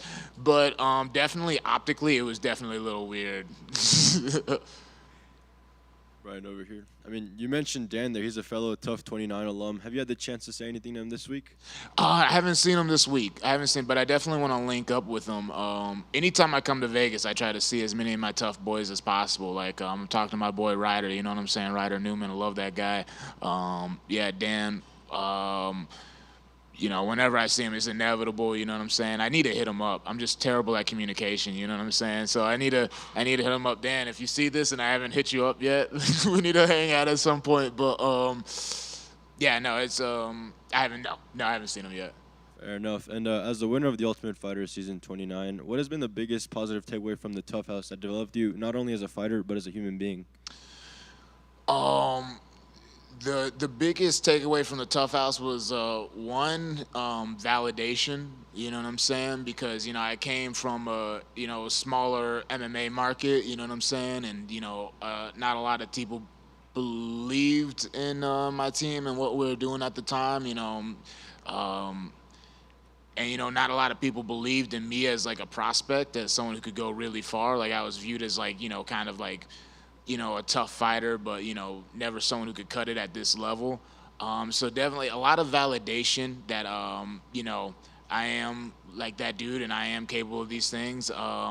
But also just having the benefit of like rubbing elbows with someone like Alex Volkanovski and Craig Jones and like everyone on the coaching staff, Frank, saying Big Wood, even young Colby, you know what I'm saying, who hasn't had a chance to make a splash on the scene yet, and Uncle Joe, you know what I'm saying, Volk's coach, being able to rub shoulders with them and talk to them and meet other people like Cowboy, and just be able to pick their brains and see like what it's like to be a high-level fighter, you know what I'm saying? Like, what it demands to be someone like Alex Volkanovski. How does he train? Okay, how's that different than how I train? You know what I'm saying? How does he go about his day? How's that different than how I go about my day? So seeing stuff like that, that really benefited me as well. I say more than, because, a lot of people think you learn so much. They don't realize how short the show is. But just like his demeanor and his character was something that was like really awesome to be around. Have you stayed in touch with Volkanovski and his team since then? We shoot messages back and forth every now and then. Once again, I'm terrible. Like, what I'll give Volk credit for is if I message him, he will message me back. You know what I'm saying? I'm just a terrible communicator. You know what I'm saying? And we live on different sides of the world and different time zones. It's like if I need advice on anything, I can message any of those guys, and they'll always respond back with an answer. That's always very helpful. So much love to those guys. It's awesome. And this is about to be your 5th UFC fight since winning the show. What do you think you'll be in your career point a year from today? A year from today, I got to be in the rankings at least. You know what I'm saying? We're just gonna keep on going. Hopefully, we can still get 2 to 3 to 4 fights a year and just keep on climbing, keep on getting better. You know what I'm saying? I'm young, I'm healthy. You know what I'm saying? I'm starting to really hit my stride as a fighter. I'm like getting to different levels. You know what I mean? So I just want to keep on pushing and just take it as far as we can. You know what I mean? And depending on if they return to Charlotte or not next year, and obviously the time frame, I mean, I'm sure you'd love to headline the Charlotte event soon. Man, listen, they cannot have a Charlotte card without me, brother. You know what I'm saying? There's no way. That's a gigantic missed opportunity. You know what I mean? And to headline that's, you know what I'm saying? There's only so many ways you can go up from the last fight. You know what I'm saying? Last time I was the second fight on the prelims. You know what I'm saying? The second fight on the card, period. Then we go up to headline, you know what I'm saying? And then we go to making it a major event, you know what I'm saying? So big pay-per-view event or whatever, you know what I'm saying? So yeah, no, that would be incredible. But yeah, if they have a Charlotte card and they don't have me on there, that's a crime, you know what I'm saying? That's an injustice, you know what I mean? Thank you. Bryan, what's up? What's happening, brother? Just got one question. On the last card you were on, you and Ian Gary kind of had some action, and there was a lot on his end on social media that he posted about it, and I just kind of want to get your side of the story. Man, Ian, what a guy, you know what I'm saying? And, you know, hats off to him. He's doing great right now, you know what I'm saying? He's doing everything he's supposed to do. He looks really impressive. And honestly, I don't even want to spend too much energy even talking about this guy, you know what I'm saying? Just because he's made it clear that, you know, he doesn't intend to fight anyone below his ranking, which I understand, you know what I'm saying? That makes a lot of sense. And right now I'm below his ranking. So, yeah, I'm trying to not give that as much energy, you know what I'm saying? And, you know, if he does what he says he's going to do, you know what I'm saying, which is to get to the top, I'm going to get to the top. I know I'm getting to the top, so it'll be inevitable, you know what I'm saying? And then when that matchup eventually happens, the build-up for it will be tremendous, you know what I'm saying? It'll be something else. But, yeah, right now, yeah, I don't even really want to – I've already talked about him too much. All right, thank y'all.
doubt. Rafizi.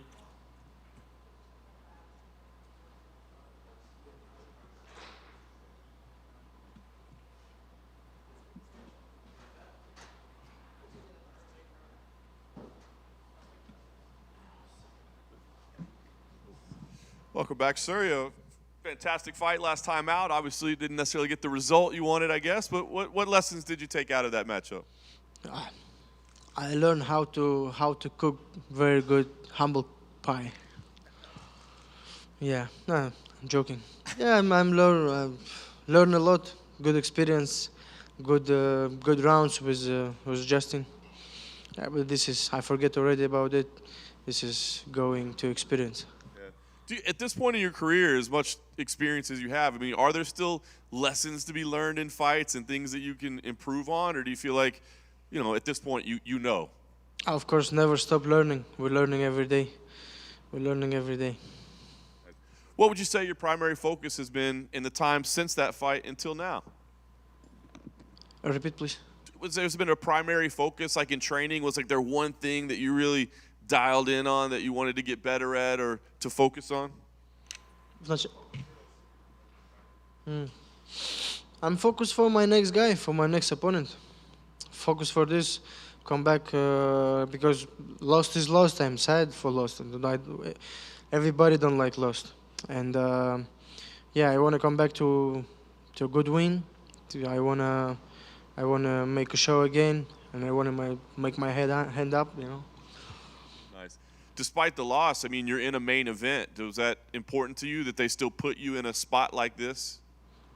Yeah, that's important for me. 5 rounds. It's good for my future, good for my experience because it's one more fight for 5 rounds, and also with an elite grappler, elite wrestler like my opponent. And I want to know I can't stop guy like him. Can stop his takedown or not. Most people kind of look at this as striker versus grappler. I mean, do you feel it's fair to look at it that way? Yeah, it's always interesting because when we're totally different styles, and yeah, that's why it's very interesting for me also. Yeah. Is it frustrating for you though to get ready for a guy like this? I'm sure you had to do a lot of rounds of wrestling, and I think you probably would prefer to go strike and put on an entertaining stand-up fight. As all my life, I start fight for mixed martial arts rules, like from 13, 14 years old, and all my life I learned how to stop wrestlers, how to different takedowns, and continuing to the stand-up. Last thing for me, I mean, a win here, I know you just had the setback, but you're still right there at the top of the division. So a win here, do you call out some names at the top of the division, or do you get a little humble now? No, I can't say I'm humble. I can't say I'm humble now. I'm always humble. I'm always humble. Yeah, but no have names. No have names. Everybody too much thinking about rankings, about numbers. Yeah, that's why this division stuck. Staying sometime. So I just want to fight next. Rafael, obviously your last fight against Justin Gaethje didn't go your way, but do you almost see that as an advantage going in this fight, given the experience you gained and what you learned during that fight against a tough guy like Justin Gaethje? I learned I'm second time learning in the UFC like how I need to control my emotions. I need to stop my fire inside because on this fight I follow the fire inside of me, and yeah, I feel like here arena how they're screaming, and I going forward. I want to more scream, and yeah, I have to stay cold and follow my game plan. That's what I learned.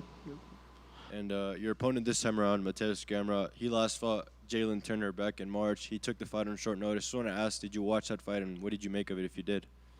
Yeah, I watched this fight. It was a good fight and short notice, yeah. But yeah, like he have a very, very simple style, or like wrestling style. He's also have a good attack, good hands, good kicks, not sometime. And but still simple.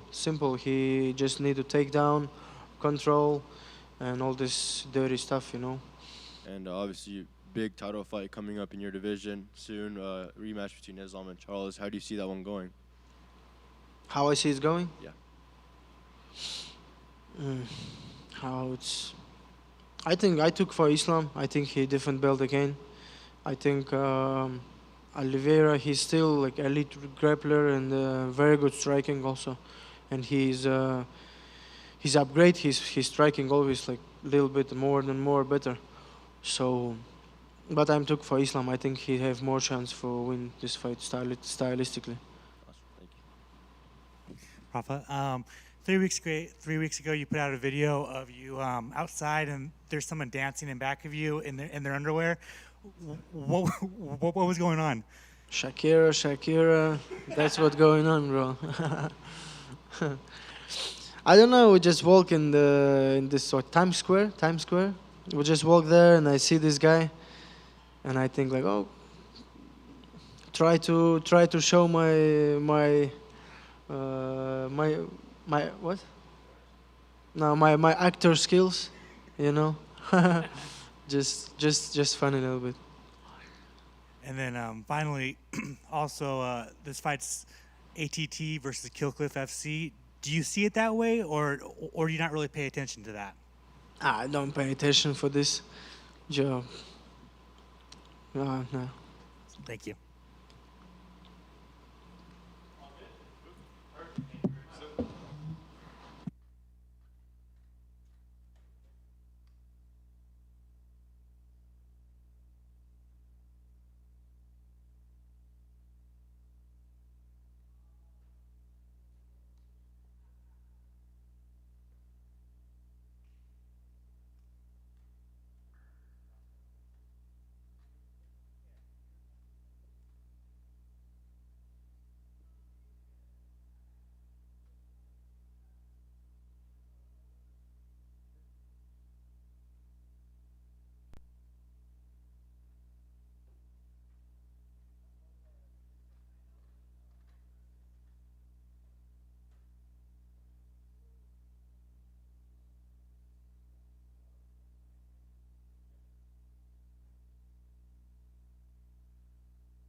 Marina, I know you haven't had to deal with setbacks very often in your career, so I just wonder how challenging it's been these last couple of fights to kind of just deal with this process. A gente sabe como é que você já lidou várias vezes na tua vida, lidou com situações reveses que você teve que passar por desafios. Como é que foi passar pelos últimos meses até chegar nessa luta? Com certeza não é fácil, né? A gente tem que reformular muitas coisas, corrigir outras para a gente se manter em momentos bons, né? Para poder desempenhar melhor. Então, acredito que a gente teve ali naquela época algumas escolhas erradas, em momentos difíceis que fizeram esses momentos acontecerem, né? E aí a gente conseguiu, nesse momento, reformular tudo, né? Me tornar fisicamente e mentalmente, acho que aquela Marina adiante. É uma oportunidade do mesmo confronto, é uma surpresa para muitos de nós quando saiu. O que você pensou quando casaram a luta? A gente fez essa luta em 2021, fizemos 5 rounds, foi uma chamada de última hora. A gente fez uma grande luta e nesse momento a gente aceitou, porque eu tenho certeza que a gente vai fazer novamente uma grande luta, né? As duas com o camp completo, com muita vontade de voltar à vitória. Então eu acredito que vai ser sim uma grande luta. We were running it back from 2015. We went for a 5-rounder. Also, last minute call for that fight. I think we had a great fight, and I think we are going to have a great fight once again. I think there's two fighters that want to get back into the win column, and I think we're going to have a great fight going forward. And we worked hard for this. Michelle was here earlier, and she said, because it's not short notice, because it's a different weight class, she feels like it's a completely different fight. Do you feel that that's accurate, that's a completely different fight, or is it more of just kind of a continuation of the first meeting? A Michelle estava aqui antes e ela mencionou que o fato de ser numa categoria diferente, o fato de não ser uma chamada de última hora, torna essa luta diferente. Você vê dessa maneira também, torna uma luta completamente diferente? É a mesma luta, as duas são a mesma pessoa, mas claro, vai ser uma luta diferente porque as duas querem a vitória, né? E vindo de derrotas, então vai ser diferente por isso. A vontade vai prevalecer e quem se manter com mais vontade até o final vai levar. Fight is the same in a sense that the two fighters are the same, but different this time because both of them really want to win. I think that both are going to would need this win right now, coming off of defeats, and the one that has the bigger will to win, the one that wants it more, is going to come out on top with the win and is going to come out as a winner. It wasn't that long ago we were talking about title shots for you. I mean, you win here. Do you start thinking about that stuff again, or do you kind of put that off for the time being? Não faz muito tempo a gente estava falando de uma oportunidade de título para você. Isso é uma coisa que nesse momento você coloca numa outra caixinha, ou pelo menos um pouco para escanteio por um momento, ou é uma coisa que ainda está na tua cabeça sempre? Bom, o título, ser campeã do UFC nunca saiu da minha cabeça. Senão eu não estaria aqui, não estaria lutando só por lutar, só por dinheiro, só por qualquer outra coisa. Então eu estou no UFC, entrei no UFC para me tornar campeã, né? Para chegar lá.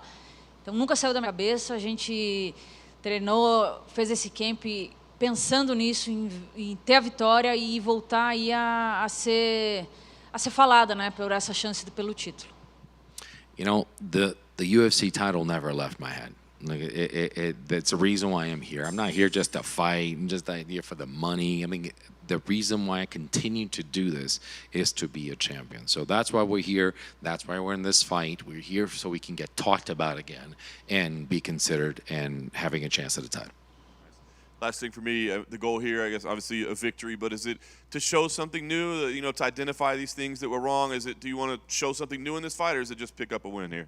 Obviamente, a minha última pergunta aqui, essa luta não só também é uma oportunidade de, você falou de vencer novamente, voltar, seguir no caminho para um título, mas é uma oportunidade de você mostrar uma Marina nova, novas coisas, uma outra pessoa, ou que aqueles erros foram corrigidos, que você mencionou, e que você está num outro caminho? Com certeza. Hoje eu tô mudada, minha cabeça tá diferente, junto com o meu físico, com as minhas habilidades. Então, a vontade de querer vencer, hoje, acho que está maior do que nunca, né? Porque eu quero me manter entre as top do UFC. E a chance pelo título, no passado, ela estava presente. Eu perdi o time disso, negando aquela luta com a Zhang. E hoje eu vejo que isso pode ter modificado algumas coisas no meu caminho, né? E hoje eu estou pronta para retomar o meu caminho com mais vontade e buscar a vitória. Surely, a chance to, continue on I am a changed person. There are things that were corrected. There were things that were improved. I feel that I'm better than I was before, mind and skill, body and skills. And it's an opportunity to show, for example, some of the things that happened, the way that we were looking at the title before, obviously is a different way. We came very close on the talks, and obviously my last fight, taking that fight, obviously it changed the course of things in my life. But the important thing is to go back into it and to show people that we're still going at it, and we're going to continue this way to have that chance again. Given the fact that you're facing your opponent for the second time, how do you psychologically approach a rematch against an opponent, especially the one where you won the first time out? Com o fato de que isso é uma outra luta, uma segunda luta entre dois oponentes que já se enfrentaram, como é que você vê isso em termos de preparação? Como é que você olha para a luta de uma maneira geral, mesmo porque você sai com a vitória? Ou seja, o que você faz psicologicamente, o que você faz para preparação para enfrentar um oponente novamente, que você já venceu? A gente sabe como a oponente se porta dentro do octógono, por já ter enfrentado ela, mas assim como ela e eu, a gente evolui, novas habilidades, mais velocidade, força, e acredito que vai ser um combate parecido, né, claro, com mais gana de vencer das duas. E, como eu disse, vai vencer quem tiver mais vontade ali. Even though we know how they behave, we know how they're going to act because we've seen the opponent before. But we evolve as fighters. We get better, we get stronger, we get faster, and those things bring change to the fight. But it all comes down to the will to win and who wants it more. And I said this, and I'm saying this again. The one that's going to come out on top is the one that wants to win more. And it's been a while since you fought in Brazil for the UFC. I know Sao Paulo may be too quick of a turnaround as it's in 2 months, but is there any part of you that's itching to fight in Brazil again for the UFC? E também eu sei que faz tempo que você não luta no Brasil. Obviamente que São Paulo seria pouco tempo para você lutar, mas tem uma coceira para voltar a lutar no Brasil? Eu fiz a minha estreia no UFC São Paulo, mas assim, me perdoem os brasileiros, eu sou um atleta diferente, entendeu? Eu gosto de viajar o mundo, o Brasil eu já vivo a minha vida inteira. Então, eu não faço toda essa questão, né? Meus amigos, meus fãs de lá, claro, sempre pedem, mas o que o UFC oferecer, né, vai ser uma grande oportunidade. Mas não tenho essa vontade, essa correria de querer lutar no Brasil. I made my debut in UFC São Paulo, but forgive to all the respect to all the Brazilians, I'm a different athlete. I mean, I like to travel the world. I like to see new places. My friends, my family, my fans, everybody that supports me, they always want me. They're always asking me to fight in Brazil, but I don't. I want to see new things that I don't have. I mean, I live in Brazil. I've seen a lot of Brazil. I live there all the time. I live my entire life. So I want to see new things. So I don't have this rush to fight in Brazil. Are there any specific new places you want to see and fight at? Alguns lugares específicos novos que você gostaria de lutar? Tem vários. Que ainda quero que aconteça aí mais um UFC Japão, quem sabe. Tem vários lugares, Austrália, Nova Zelândia, a Europa. É só me chamar que eu vou. There's so many of them. I mean, I went like UFC Japan to happen again, Australia, New Zealand, Europe. There's so many places. All I have to do is just call me and I'll go. Awesome. Thank you. Thank you. Marina, just a quick one for me. We've seen you be on the poster, main event, all that good stuff. But is there any kind of benefit to downshift with less media and just a 15-minute fight in comparison? Só uma pergunta minha aqui. A gente já te viu no pôster, a gente já te viu numa posição em que tinha muito envolvido. Tem um benefício de você não passar por todo aquele processo de ser evento principal, talvez, você menos mídia, segue o teu trabalho e também 15 minutos de luta. Tem um benefício nisso de vez em quando, trazer esse elemento para... A verdade que nem todos sabem é que uma semana de luta para um atleta é extremamente difícil, né? Corte de peso, treinamento, a gente tem que manter ali o treinamento alto e se manter na dieta, baixar o peso. É uma semana muito cansativa, tirando a viagem, né? Que eu venho do Brasil, ali são até 15 horas de voo. Então, com certeza, dá um alívio ali, poder descansar um pouquinho mais, mas faz parte do show, né? Se for preciso, eu faço 5 rounds, saio no cartaz, posso fazer as entrevistas. E, claro, eu não sou um McGregor, né? Ainda. E, então, eu não preciso estar à frente da mídia o tempo todo, né? Como se diz, liderar um card, assim, dessa magnitude como ele faz. Então, para mim é tranquilo, é bom. Of course, I think it needs to be mentioned that fight weeks are very tiring for an athlete. There's so many elements to it. I mean, obviously, you have to continue to train. You have to watch your diet. You have to lose your weight. You have to be on point for everything. Plus, there's the added fact that I live in Brazil, so we're talking about a 15-plus hour fight or journey here.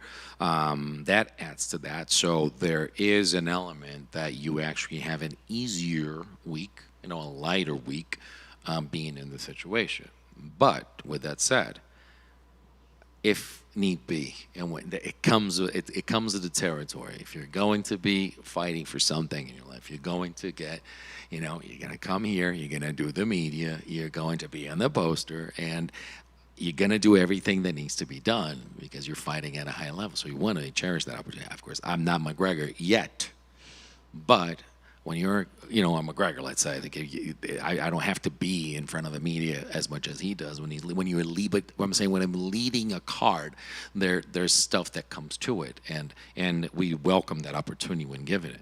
But it is a lighter week, the way it is right now. Yes.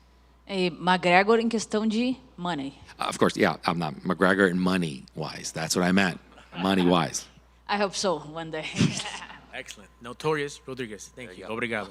Thank you.